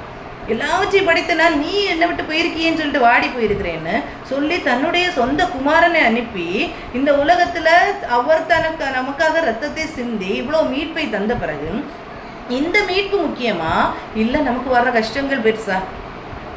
அவர் செஞ்சு காட்டினார் இல்லையா, எவ்வளோ ஹியூமிலியேட் பண்ணாங்க அவரை எவ்வளோ இல்ட்ரீட் பண்ணாங்க இல்லையா. அது எல்லாத்தையும் அவர் மேட்ராவே எடுத்துக்கலையே, ஏசு மேட்ராவே எடுத்துக்கலையே. ஆனால் அவர் எடுத்துக்கொண்ட ஒரே ஒரு காரியம், பிதாவின் முகம் எனக்கு மறைக்கப்படுது, அது மாத்திரமே. நான் அந்த கிறிஸ்துவின் அன்பு எனக்கு கிடைக்காம போகும், இது நான் செய்யறதுனால இது இல்லாம போகுது அப்படிங்கிற ஒரு வருத்தம் நமக்குள்ள இருக்குதா? இந்த வருத்தம் நமக்குள்ள இல்லைன்னா நாம் எல்லாரும் சிந்திக்க அடைக்கப்படுகிறோம். நம்ம எல்லாரும் சிந்திக்க அழைக்கணும். கிறிஸ்துவின் அன்பு நம்மளை பிரிக்குதா அப்படிங்கிறத நம்ம என்ன செய்யணும்? சிந்திக்க அழைக்கப்படுறோம். அதே மாதிரி பாருங்க, இவ்வளவோ காரியங்கள் இருக்குது. இதன் மத்தியில் அவர் சொல்றாரு பாருங்க, யோவான் 16ஆம் அதிகாரம் 7 முதல் 12 வரை உள்ள வசனத்துல பார்த்தீங்கன்னா, அவர் நமக்காக ஜெபத்தை ஏறெடுத்து கொண்டு இருப்பார். இவ்வளவு செஞ்சுட்டு இவ்வளவு செய்ய போறேன்னு தெரியுது, இவ்வளவோ இந்த ஜனங்களுக்காக பாவத்தை எல்லாம் நான் ஏற்றுக்கொள்ள போறேன் அப்படிங்கிறதெல்லாம் அவர் தெரியுது. எல்லாம் தெரிஞ்சுட்டு அவர் என்ன செய்யறாருன்னா, இந்த ஜனங்கள்கிட்ட சொல்லிக்கிட்டே இருப்பாரு, நான் போறேன் என்ன செய்யல, நான் ஒரு உண்மையை சொல்றாரு பாருங்க. நான் உங்களுக்கு ஒரு உண்மையை சொல்லுகிறேன். 16லேருந்து ஒரு காரியத்தை சொல்றாரு. நான் ஒரு உண்மையை சொல்றேன், நான் போகிறது உங்களுக்கு பிரயோஜனமா இருக்கும். நான் போகாதிருந்தால் தேற்றவாளன் உங்களிடத்தில் வரார். நான் போவேனே ஆகில் அவரை உங்களிடத்தில் அனுப்புவேன். அவர் வந்து பாவத்தை குறித்தும் நீதியை குறித்தும் நியாய தீர்ப்பை குறித்தும் உலகத்தை கண்டித்து உணர்த்துவார். அவர்கள் என்னை விசுவாசியாதபடினால் பாவத்தை குறித்தும், நீங்கள் இனி என்னை காணாதபடிக்கு நான் பிதாவினிடத்தில் போகிறபடி நான் நீதியை குறித்தும், இந்த உலகத்தின் அதிபதி நியாயம் தீர்க்கப்பட்டதினால் நியாய தீர்ப்பை குறித்தும் கண்டித்து உணர்த்துவார். எல்லாவற்றையும் உங்க கூட இருந்து நினைப்பூட்டி கொண்டிருப்பார் அப்படின்னு சொல்லிட்டு, நான் போறதுனால நீங்க வருத்தப்படாதீங்க. எதுக்காக போறாரு? எதுக்காக சிலுவை ஏற்றுக்கொள்ள போறாரு? இந்த மனுஷங்களுக்காக. இந்த மனுஷர்களுடைய பாவங்கள் என் மேல வரப்போகுதுங்கிறது அவருக்கு தெரியும். அவர் தெரிந்திருந்தோம் அந்த மனுஷனுக்காக பரிதபித்து கொண்டு இருக்கிறார் தெரியுமா. நான் போறேன், நீங்க ஆனால் கலங்கிடாதீங்க, நீங்க பயந்துடாதீங்க, கம்ஃபர்டர் வருவாரு, ஹோலி ஸ்பிரிட் வருவாரு, பரிதேற்றவாளன் வருவார் அப்படின்னு சொல்லி சொல்லி சொல்லி சொல்லி கொடுத்துட்டு இருக்காரு. யோவான் 17ஆம் அதிகாரத்தை எடுத்து பாருங்க. இவ்வளோ பாடுகளும் நமக்காக தான் அவர் ஏற்றுக்கொள்ள போறார். ஆனாலும் அன்பு, இதுதான் ஏசு கிறிஸ்துவனுடைய அன்பு. பிதாவின் அன்பை பார்த்தோம், இதுதான் ஏசு கிறிஸ்துவனுடைய அன்பு. இயேசுவின் அன்பும் அதுதான். பாருங்க, யோவான் 17ஆம் அதிகாரம் 16லேருந்து உள்ள வசனங்கள் கடைசி வரைக்கும் உள்ள வசனங்களை வாசிச்சு பார்த்தீங்கன்னா தெரியும். இயேசு வந்து நமக்காக ஜெபிக்கிறாரு, பிதாவிட்ட ஜெபிக்கிறார். எப்படி ஜெபிக்கிறாரு? நான் உலகத்தான் அல்லாதது போல அவர்களும் உலகத்தான் அல்ல, உம்முடைய சத்தியத்தினாலே அவர்களை பரிசுத்தமாக்கும், உம்முடைய வசனமே சத்தியம். நீர் என்னை உலகத்தில் அனுப்பினது போல நானும் அவர்களை உலகத்தில் அனுப்புகிறேன். அவர்களும் சத்தியத்தினாலே பரிசுத்தமாக்கப்பட்டவர்களாக இருக்கும்படி அவர்களுக்கு நான் என்னைத்தானே பரிசுத்தமாக்குகிறேன். நான் இவர்களுக்காக வேண்டிக் கொள்ளுகிறதும் அல்லாமல் இவர்களுடைய வார்த்தையினால் என்னை விசுவாசிக்கிறவர்களுக்காகவும் வேண்டிக் கொள்ளுகிறேன். அப்படின்னா யாருக்கெல்லாம் வேண்டிக் கொள்ளுகிறார்? நமக்காகவும், நாம் சொல்லிக் கொடுக்க போகிறார், இல்லை இன்னும் நம்முடைய சந்ததிகளுக்காகவும் அவர் வேண்டிக் கொள்ளுகிறார். இந்த காரியத்தை கேட்டுக்கொண்டிருக்கிற மக்களுக்காக மட்டுமல்ல, இவர்களுக்காக மட்டுமல்ல, இவர்களுக்காக, இவர்களுடைய வார்த்தையினால் என்னை விசுவாசிக்கிறவர்களுக்காகவும் வேண்டிக் கொள்கிறேன். அப்போ அப்போ யாருக்கெல்லாம் கர்த்தர் வேண்டிக் கொள்கிறார்? நமக்காக வேண்டிக் கொண்டார். அன்னைக்கு சீஷர்கள் அவரை சூழ்ந்திருக்கிறவர்களுக்காக வேண்டிக் கொண்டார். அது சீஷர்களுக்கு தான் மெயினா சொல்றாரு. அதுக்கப்புறம் இந்த சீஷர்கள் சொல்லுகிற வசனத்தை கேட்டு அதை விசுவாசிக்கிறாங்களே, எல்லாருக்காகவும் நான் வேண்டிக் கொள்ளுகிறேன்னு சொல்லிட்டு இன்னைக்கும் நம்ம கிட்ட இருந்து, அவர் பிதா கிட்ட இருந்து நமக்காக தான் பரிந்து பேசி கொண்டிருக்கிறார். நமக்காக தான் பரிந்து பேசி கொண்டிருக்கிறார். எதுக்காக பரிந்து பேசி கொண்டிருக்கிறான்னு நினைக்கிறீங்க? எதுக்காக? அங்கே இருந்துட்டு யாரை பணக்காரன் ஆக்கலாம், யாரை நல்ல அந்தஸ்துள்ளவங்க ஆக்கலாம், நல்ல படிப்பு யாருக்கெல்லாம் கொடுக்கலாம், எப்படியெல்லாம் இருக்கலாம், இப்படியா பரிந்து பேசி கொண்டிருக்கிறார்? எதற்காக பிதாவின் இடத்துல பரிந்து பேசி கொண்டிருக்கிறார்? எப்படியாவது பரிசுத்தவான்களாக மாற்றி பிதாவின் இடத்துல கொண்டு சேர்க்கணுமே, உம்மிடத்துல கொண்டு வரணுமே, ஏன் கூட அவங்களும் இருக்கணுமேன்னு சொல்லிட்டு பரிந்து பேசி கொண்டிருக்கிறார். எவ்வளோ தப்புகளை பண்ண இன்னைக்கு கூட பரிந்து பேசி கொண்டே இருக்கிறார். எதுக்காக பரிந்து பேசி கொண்டிருக்கிறார்? இந்த காரியத்துக்காக தான். பரலோகத்தில் எப்படியாவது நம்மளை கொண்டு சேர்க்கணும்னு தான் அவர் பரிந்து பேசி கொண்டிருக்கிறார். இதே மாதிரி தான் நம்ம என்ன செய்கிறோம். அதுக்கப்புறம் நீங்கள் பார்த்தீங்கன்னா, இது இயேசு மரித்தாச்சு, உயிர் தெழுந்தாச்சு, அவர் பரமேறி போயாச்சு. பரிசுத்த ஆவியானவர் அப்போஸ்தலர் 2ஆம் அதிகாரத்தில் கொடுக்கப்படுகிறார். பரிசுத்த ஆவியானுடைய நிறைவை பெற்றுக்கொள்ளுகிறாங்க, அநேகர் பெற்றுக்கொள்ளுகிறாங்க. இந்த பரிசுத்த ஆவியானுடைய காலத்தில் தான் நாம் வாழ்ந்து கொண்டிருக்கிறோம் இல்லையா? பரிசுத்த ஆவியானவர் கொடுக்கப்பட்ட அந்த கிருபையின் காலத்துல, சபை காலத்துல நாம் வாழ்ந்து கொண்டிருக்கிறோம். நாம் பரிசுத்த ஆவியானவரை பெற்று கொண்டிருக்கிறோமா? அந்த பரிசுத்த ஆவியானவருக்கு இடம் கொடுக்குறோமா? பரிசுத்த ஆவியானவர் நீரே எங்களை நடத்துங்க, எங்களை கண்டித்து உணர்த்துங்க அப்படின்னு சொல்லிட்டு நம்ம இருதயத்தை திறந்து கொடுக்குறோமா? அப்படி கொடுக்கிறவர்களா இருந்தால் நாம் கர்த்தரால் நடத்தப்படுகிறோம். அவர் எல்லாவற்றையும் நமக்கு ஞாபகம் மூட்டி தருவார். எல்லா வசனங்களையும் ஞாபகம் மூட்டி ஏற்ற நேரத்தில் நமக்கு என்ன தேவையோ அந்த வசனத்தை ஞாபகம் மூட்டி தருவார் அவர். சரியா? இந்த பரிசுத்தாவியை பெற்றுக்கொண்டார்களே ஆதி திருச்சபை மக்கள், ஸ்தேவானா இருக்கட்டும், பவுலா இருக்கட்டும், பேதுருவா இருக்கட்டும், இவங்க எல்லாம் பெற்றுக்கொண்டார்களே. அதை நம்ம போன வாரம் பார்த்தோம். மெய்யான ஒளியை பெற்றுக்கொண்டார்களே. அந்த மெய்யான ஒளியை பெற்றுக்கொண்டவர்கள் எல்லாரும் எப்படி வாழ்ந்தாங்க? எவ்வளவு கர்த்தருக்காக வாழ்ந்தாங்க, எவ்வளவு தங்களையெல்லாம் அர்ப்பணித்து வாழ்ந்தாங்க. எல்லாவற்றையும் விட்டு பவுல் எல்லாவற்றையும், தனக்கு அந்தஸ்தா இருக்கட்டும், படிப்பா இருக்கட்டும், எதுவா இருக்கட்டும், எல்லாவற்றையும் விட்டு அவர் வாழ்ந்தாரு. அதே மாதிரி ஒரு வாழ்க்கை நமக்கு வாழ முடியுமா? அப்படிப்பட்ட வாழ்க்கை வாழலைன்னா நம்ம அந்த காலத்துல நம்ம பரிசுத்தாவியை ரிசீவ் பண்ணலன்னு அர்த்தம். பரிசுத்தாவியை நம்மளை நடத்தலன்னு அர்த்தம். கர்த்தருக்கு அந்த அன்பை நாம் திருப்பி கொடுக்குறோன்றதே இல்லை நம்மக்கிட்ட. நம்ம அப்படி செய்யலைன்னு அர்த்தம். அப்போ அப்படி தனக்காக வாழலை. இன்னைக்கு நான் சொன்னேன்ல, அன்னைக்கு மெய்யான ஒளியை பெற்றுக்கொண்ட அந்த பவுல் மாத்திரமல்ல, மிஷனரிஸ் எத்தனை பேர் தங்களுடைய வாழ்க்கையை இலக்கு கொடுத்து இன்னைக்கு நாம் வாழ்ந்து கொண்டிருக்கிறோம். நாம் வாழ்வு பெற்றுக் கொள்கிறதற்காக எத்தனை பேருடைய வாழ்க்கை இழக்கப்பட்டது. அவங்க எல்லாத்தையும் கொடுத்து தான் வாழ்ந்தாங்க. அப்படி கொடுத்து பெற்றுக்கொண்டவர்கள், எல்லாவற்றையும் இழந்து பெற்றுக்கொண்டவர்கள், இழந்து ஆத்துமாக்களை பெற்றுக்கொண்டாங்க. நாம் இன்னைக்கு என்ன செஞ்சுட்டு இருக்கோம் இல்லையா? ஆனால் அதே தான், நம்ம கர்த்தருடைய கட்டளைகளை ஃபாலோ பண்ணணும் அப்படிங்கிறது ரொம்ப முக்கியம். அதே நேரத்தில் என்னென்னா, நம் கர்த்தரிடத்தில் அன்பாக இருக்கணுங்கிறது அதை விட முக்கியமாக இருக்கிறது. நம் கர்த்தரிடத்தில் அன்பு செலுத்தணுங்கிறது அதை விட முக்கியமாக இருக்கிறது. நீங்கள் லூக்கா 11ஆம் அதிகாரம், ஒரு 11ஆம் அதிகாரத்தில் ஒரு இன்சிடென்ட் கொடுக்கப்பட்டிருக்கும் பாருங்க. ஆண்டவர் சொல்றாரு, ஒரு பிசாசினால பிசாசை ஒரு மனுஷன் துரத்துனா, அந்த பிசாசு துரத்தப்பட்ட பிறகு அவனுடைய வாழ்க்கை எப்படி இருக்கணும், அந்த வாழ்க்கை எப்படி இருக்கும்? நீங்கள் பிசாசு துரத்தப்பட்ட பிறகு நிம்மதியாக நீங்கள் அப்படியே இருக்கக்கூடாது. ஜோடி அது தூத்து துடைக்கப்பட்டதாக இருந்ததுன்னா திருப்பி பிசாசு உள்ளே ஏறிடும் அப்படின்னு சொல்லிட்டு அந்த உண்மையான காரியங்களை சொல்லி கொடுக்குறாரு. 27ஆம் வசனத்தை எடுத்து பாருங்க. அவர் இவைகளை சொல்லுகையில் ஜனக்கூட்டத்திலிருந்து ஒரு ஸ்திரீ அவரை நோக்கி, உம்மை சுமந்த கற்பமும் நீர் பாலுண்ட முலைகளும் பாக்கியம் உள்ளதென்று சத்தமிட்டு சொன்னாள். உம்மை சுமந்த கற்பமும் நீர் பாலுண்ட முலைகளும் பாக்கியம் உள்ளதென்று சத்தமிட்டு சொன்னாள். அதற்கு அவர், அப்படியானாலும் ஆமா மரியாள் ரொம்ப பாக்கியம் உள்ளவர்கள் தான். அப்படியானாலும் தேவனுடைய வார்த்தையை கேட்டு அதை காத்து கொள்ளுகிறவர்களே அதிக பாக்கியவான்கள் சொல்றாங்க. தேவனுடைய வார்த்தையை கேட்டு அதை காத்து கொள்ளுகிறவர்கள் அதை விட பாக்கியமானவர்கள் அப்படின்னு சொல்றாங்க. எவ்வளோ அழகாக சொல்லியிருக்கு இல்லையா? அப்போ கட்டளைகளை ஃபாலோ பண்ணுறதுங்கிறது எவ்வளோ முக்கியம். அதே மாதிரி கட்டளைகளை எப்படி ஃபாலோ பண்ணுறனோன்றத பிதா எப்படி சொல்கிறாரு, நீ அன்பு கூர்ந்து கட்டளைகளை ஃபாலோ பண்ணு, கட்டளைகளை அன்பு கூர்ந்து ஃபாலோ பண்ணு அப்படின்னு சொல்லிட்டு சொல்லப்பட்டிருக்கோம். சரியா? இப்படி நாம் கட்டளைகளை ஃபாலோ பண்ணும்போது தான் தேவன் எதிர்பார்க்கிற அந்த அன்பை நாம் திருப்பி அவருக்கு கொடுக்க முடியும். அவருக்கு கொடுக்க முடியும். நீங்கள் பிறகு வாசி பாருங்க, இல்லை நம்ம இன்னொரு நாள் பார்க்கலாம். 1 யோவான் 4ஆம் அதிகாரம் 7 முதல் 19 வரைக்கும் உள்ள வசனத்தில் சொல்லியிருக்கோம். உண்மையான அன்பு எப்படி இருக்குங்கிறது சொல்லியிருக்கோம். உண்மையான அன்பில் நம்ம இருக்கிறோன்னா நம்ம எப்படி வாழுகிறோங்கிறத கரெக்டாக சொல்லியிருக்கோம். 1 யோவான் 4ஆம் அதிகாரத்தை வாசித்து பார்த்தீங்கன்னா தெரியும். எப்படி எப்படி எப்படி நம்ம ஒரு அன்பு இருக்குது அப்படின்னு சொன்னால் நம்ம எப்படி இருக்கிறோம் அப்படிங்கிறத நாம் கற்றுக்கொள்ள முடியும் அந்த இடத்துல இருந்து. சரி, அது இன்னொரு நாள் நம்ம பார்க்கலாம். இப்படி நாம் என்ன கட்டளைகளை ஃபாலோ பண்ண, கட்டளைகளை கை கொள்ளுகிறது அவ்வளோ முக்கியம். ஆனால் அந்த கட்டளைகளை எப்படி கை கொள்ளணும் அப்படின்னா அன்பினால் கை கொள்ளணும். அன்பினால் கை கொள்ளும்போது அந்த பிளஸ்ஸிங்ஸ் எப்படி இருக்கும்னா 1000 வருஷம் அந்த பிளஸ்ஸிங்ஸ் 1000 மடங்கு கர்த்தர் ஆசீர்வதிப்பார். அந்த ஆசீர்வாதங்களை கர்த்தர் என்ன செய்வார்? மனமுகந்து நமக்கு தருவார்.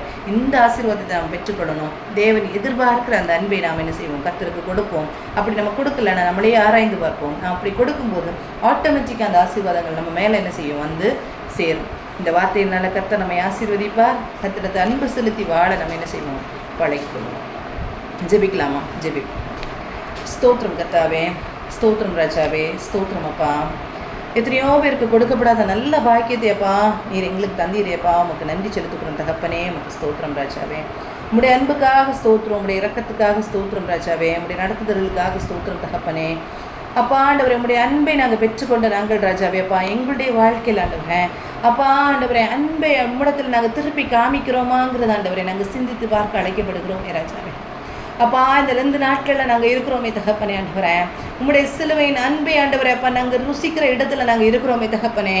அப்பா கர்த்தாவே அப்பா நீ சிலுவையில் அப்பா சிந்தின ரத்தம் ஆண்டவரே எங்களுக்காக தகப்பனே. வானத்தையும் பூமியையும் படைத்த தேவன் கர்த்தாவே ஆண்டவரே. நீர்க்கப்பா எல்லாவற்றையும் படைத்து பரிபாலித்து வருகிற தேவன் தகப்பனே.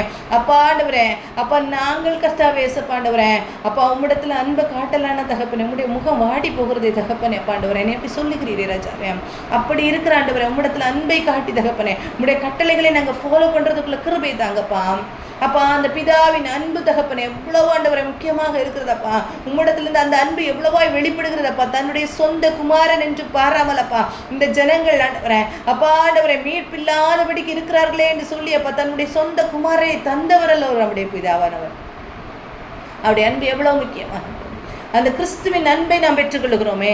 இயேசு இந்த உலகத்தில் வாழ்ந்து அந்த ஜனங்களும் அப்படி வாழ்ந்து காட்டினவர்களும் இருக்கிறாங்களே, அவங்ககிட்ட அன்பு காட்டினவர்கள் இருக்கிறார்களே, அந்த வாழ்க்கை நம்மிடத்துல இருக்கிறதாங்கிறதை நம்ம சிந்தித்து பார்ப்போமே. அதுக்கப்புறம் கர்த்தர் நம்மகிட்ட காமிக்கிறார் அந்த சிலுவையில் அந்த அன்பை நமக்கு காமிக்கிறார். அந்த சிலுவையில் தன்னையே கொடுத்து அந்த அன்பை காமிக்கிறார், வாழ்ந்து காட்டுகிறார். அவருக்கு அவமானம் நிந்தனை எத்தனையோ காரியங்கள் அவரை சூழ்ந்து கொள்ளுகிறது. இதெல்லாம் அவருக்கு பெருசாகவே தெரியல. பிதாவுக்கும் அவருக்கும் இருக்கிற ரிலேஷன்ஷிப் உடையும் போது அந்த ரிலேஷன்ஷிப் கட் ஆகும் போது அவர் எவ்வளவாய் என்ன செய்கிறாரு, எவ்வளவாய் வேதனைப்படுகிறது அவருடைய இருதயம். ஏன் ஆண்டவரை என்ன கைவிட்டீர்னு கேட்குற, வேற எந்த காரியத்துக்கும் அவர் அப்படி கேட்கல. ஏன் ஆண்டவரே இந்த சிலுவைன்னு அப்படி கேட்கல, சிலுவையை மாற்றுங்க ஆண்டவரே உமக்கு சித்தமானால். ஏன்னா ஆண்டவரே உம்முடைய முகம் மறைக்கப்படுமே, உம்முடைய முகம் மறைக்கப்படுமே. நம்ம இன்னைக்கு எந்தெந்த காரியத்துக்கு ஆண்டவரே ஏன் ஆண்டவரே கைவிட்டீங்க, ஏன் ஆண்டவரே இப்படி செஞ்சீங்க நம்ம கேட்குறோம். நம்ம எந்த காரியத்துக்கு கேட்குறோம்? ஆண்டவரே உம்முடைய அன்பை ஆண்டவரேப்பா நாங்கள் பெற்றுக்கொள்ளாமல் இருக்கிறோமா? அந்த அன்பை என்னால் புரிந்து கொள்ள முடியலையேன்னு சொல்லிட்டு நம்ம கேட்குறோமா? இல்லை நம்முடைய காரியத்துக்காக சின்ன சின்ன அவமானங்கள், சின்ன சின்ன பாடுகள், இந்த காரியத்துக்காக கர்த்தரிடத்துல போய் கேட்குறோமா? கர்த்தருடைய அன்பு நம்மை கர்த்தரிடத்துல இணைக்கிறதா? கர்த்தர் நமக்காக செய்த அந்த அன்பு, இயேசுவின் அன்பு நம்ம நம்மளையும் கர்த்தரையும் நினைக்கிறதா? ஒரு பவுல் சொல்றாரே, அந்த மெய்யான ஒளியை பெற்றுக்கொண்டு அந்த பவுல் சொல்றாரே, கிறிஸ்துவின் அன்பை விட்டு என்னை பிரிக்கவே முடியாதுன்னு சொல்றாரே. இப்படி ஒரு அன்பை பெற்றுக்கொண்டு நாம் வாழ்றோமா இல்லையா? கிறிஸ்துவின் அந்த சிலுவையின் மூலமாக மீட்பை பெற்று கொண்டிருக்கிறோமே.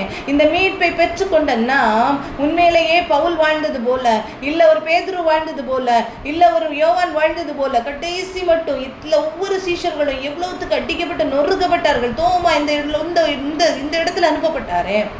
எல்லாருடைய வாழ்க்கையும் இரத்த சாட்சியாய் மறித்து தான் அவங்க என்ன செய்தாங்க, ஆத்துமாக்களை மீட்டு கொண்டாங்க. எத்தனை மிஷனரிஸுடைய வாழ்க்கை, எத்தனை மிஷனரிஸுடைய கண்ணீர், குடும்பங்களில் சமாதானம் இல்லாத காரியங்கள், இதன் மத்தியில் அவங்க செஞ்சாங்களே இந்த ஊழியங்களை. வில்லியம் கேரி இந்த பைபிள் எல்லாம் டிரான்ஸ்லேட் பண்ணவர், எத்தனையோ மொழிகளில் டிரான்ஸ்லேட் பண்ணவர். அவருடைய குடும்பம் எப்படி இருந்ததுன்னு கேட்டிங்கன்னா, அவருடைய மனைவி ஒரு பைத்தியக்காரங்களாக இருந்தாங்களாம். அவர் எல்லாம் டிரான்ஸ்லேஷனுக்கு எழுதி வைத்த எல்லாவற்றையும் அவர் என்ன செய்தாங்களாம், ஒரு நாளில் தீ கொளுத்தி போட்டாங்களாம். ஆனாலும் அவங்ககிட்டே அன்பு கூர்ந்து எல்லா காரியத்தையும் அவங்க எவ்வளோ பொறுமையோடு செஞ்சுருக்காங்கன்னு யோசிச்சு பாருங்க. இந்த அன்பு நம்மக்கிட்ட இருக்குதா? நாம் இன்னைக்கு எந்த காரியத்துக்காக கர்த்தரிடத்துல போய் நிற்கிறோம்? கர்த்தருடைய பாதத்தில் இருந்த மரியாள் எல்லாவற்றையும் விட்டு விட்டு கர்த்தருடைய பாதத்தில் இருந்த மரியாள் எப்படி இருந்தாங்க? தேவையானது ஒன்றே, மரியாள் தன்னை விட்டு எடுபடாத நல்ல பங்கை தெரிந்து கொண்டாள் என்று சொல்லி ஒரு சாட்சியை பெற்று கொண்டாங்களே. அந்த சாட்சியின் மூலமாக மரியாள் அழும்போது தேவனும் அழுதாரே, இயேசுவும் அழுதாரே. நாம் இன்னைக்கு அழும்போது இயேசுவும் சேர்ந்து அழணுமே. அப்படிப்பட்ட ஒரு இருதயத்தை நாம் கர்த்தரிடத்துல அன்பு காட்டி இருக்கிறோமா?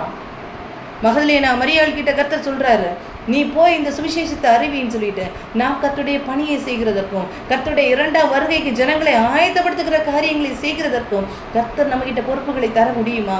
இந்த காரியங்களை நாம் செய்கிறோமா? இப்படி நாம் செய்து கொண்டிருப்போமானால் கர்த்தருடைய அன்பை விட்டு நம்ம பிரிக்க கூடாது என்று நாமும் நிர்ணயித்து கொண்டு நாம் ஜெபிக்கலாமா? ஸ்தோத்திரம் தகப்பனே. ஆண்டவரே, இந்த இடத்துல ஆண்டவரே இந்த சத்தியத்தை கேட்டோமே ராஜாவே. ஒரு ஆண்டவரே ஒரு குஷ்டரோகி கூட அப்பா உமக்கு சித்தமானால் ஆண்டவரே எனக்கு சுகத்தை தாருங்கன்னு கேட்டாரே அப்பா. அப்பா இதே மாதிரி உம்மிடத்துல ஆண்டவரே அப்பா நாங்கள் அர்ப்பணிக்க முடிகிறதா எங்களுடைய வாழ்க்கையை தகப்பனே? அப்பா எங்களே நாங்கள் ஆராய்ந்து பார்க்கிற இடமாக தகப்பனே அப்பா இந்த இடத்துல ஆண்டவரை நீங்கள் தாங்க தகப்பனே அப்பா. இந்த இடத்துல ஆண்டவரை நாங்கள் கூடி இருக்கிற ஒவ்வொருவரும் உண்மையாக தகப்பனே அப்பா எங்களுடைய வாழ்க்கையை உம்மிடத்துல அர்ப்பணிக்கப்பா கிருபை தாங்கப்பா. நீர் ஆண்டவரை நாங்கள் அர்ப்பணிக்க தகப்பனே ஒரு குஷ்டரோகி அர்ப்பணித்த நேரத்துல உம்முடைய சித்தத்தை கேட்ட நேரத்துலப்பா நீர் தொட்டு சுகத்தை கொடுத்த தேவன் அல்லவோ ராஜாவே. தொட்டு சுகத்தை கொடுத்த தேவன் அல்லவோ ராஜாவே ஆண்டவரே. அப்பா உம்முடைய அன்பு அவ்வளோ பெரியது தகப்பனே ஆண்டவரே நீர் அன்புக்காக ஏங்கி நிற்கிறீரப்பா.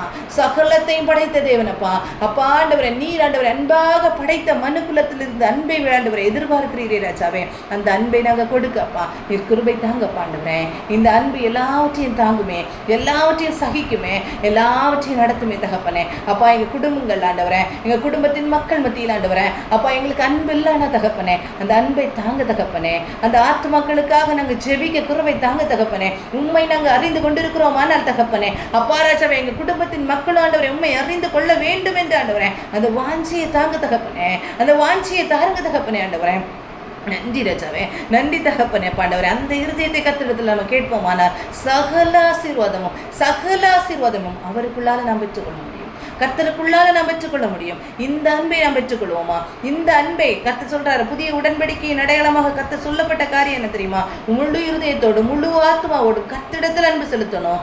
அதே மாதிரி நாம் சக மனிதரிடத்தில் அன்பு செலுத்தணும். உன்னிடத்தில் அன்பு கூறுவது போல பிறரிடத்துல அன்பு கூறுவாயாக என்ற கட்டளையை கர்த்தர் கொடுத்திருக்கிறார். இந்த 2 கட்டளையை நம்ம மனதில் வைத்துக்கொண்டு இந்த கட்டளைகளின்படி நாம் வாழலைன்னா ஆண்டவரே இந்த கட்டளையின்படி ஆண்டவரே உம்மிடத்தில் அன்பு செலுத்துவோம், மனுக்குலத்திட அன்பு செலுத்துவோம். எங்கள் கிருபை தாங்க ஆண்டவரே கர்த்தரிடத்தில் கேட்போமானா கர்த்தர் நிச்சயமாக பெரிய ஆசீர்வாதங்களை தருவாங்க.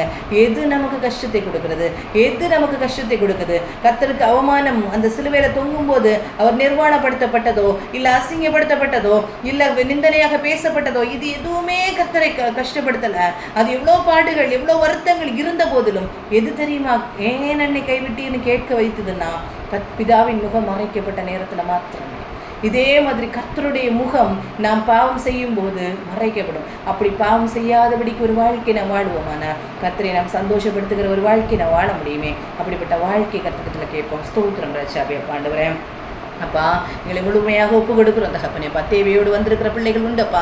எத்தனை ஆசீர்வாதங்களை நாங்கள் இந்த இடத்துல வாசிச்சோம் தகப்பனேப்பா. ஒரு ஆசீர்வாதம் தகப்பனேப்பா ஆண்டவரே நீர் குறை வைக்கவில்லை தகப்பனே. நீர் கேட்கிறதப்பா ஆண்டவரே எங்களுடைய அன்பு தகப்பனே. அந்த அன்பை நாங்கள் உம்மிடத்துல தராப்பா. நீர் கிருபை தாங்கப்பா. அந்த அன்பை நாங்கள் உம்மிடத்துல ஆண்டவரை கொடுக்க நீர் கிருபை தாங்கப்பா.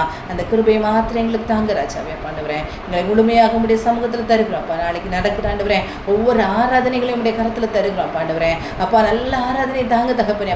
ஆவியோடு உண்மையோடு முழு இருதயத்தோடுமே அன்பு செலுத்தி ஆராதிக்கப்பா. நீர் கிருபை தாங்க ஆண்டவரே. உம்முடைய சத்தியத்தை கொண்டு வருகிற ஒவ்வொரு போதகர்களையும் உடைய கரத்துல தருகிறோம் ஆண்டவரே. உம்முடைய சத்தியத்தை கொண்டு வருகிற ஒவ்வொரு போதகரும் உம்மிடத்திலிருந்து பெற்றுக்கொண்டு ஆண்டவரேப்பா வார்த்தைகளை கொடுக்க நீர் கிருபை தாங்கப்பா. அந்த வார்த்தைகளை பெற்றுக்கொள்ள கிருபை தாங்கப்பா. உம்மிடத்திலிருந்து பெற்றுக்கொண்ட வார்த்தைகளை ஆண்டவரே அப்பா கொடுக்கும் போது தகப்பனே அது இருதயத்துல ஆழமாக பதியுமே ராஜாவே. நீங்க பேசுங்கப்பா. ஒவ்வொருவரோட நீங்க இடைவிடுங்க தகப்பனே.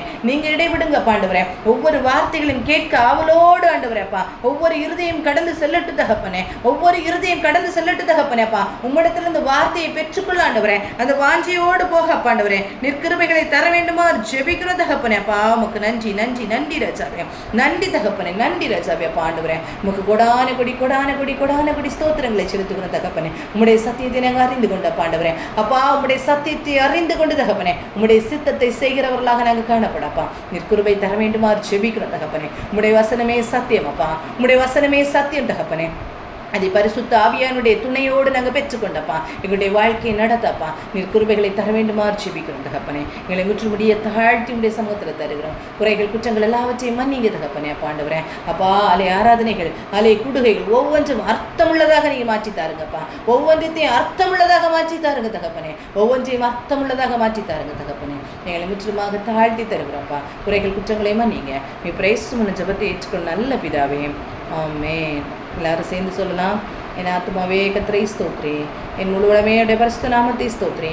என் ஆத்துமாவே கர்த்தரை ஸ்தோத்திரி, கர்த்தர் செய்த சகல உபகாரங்களை மறவாதே. ஆமென்.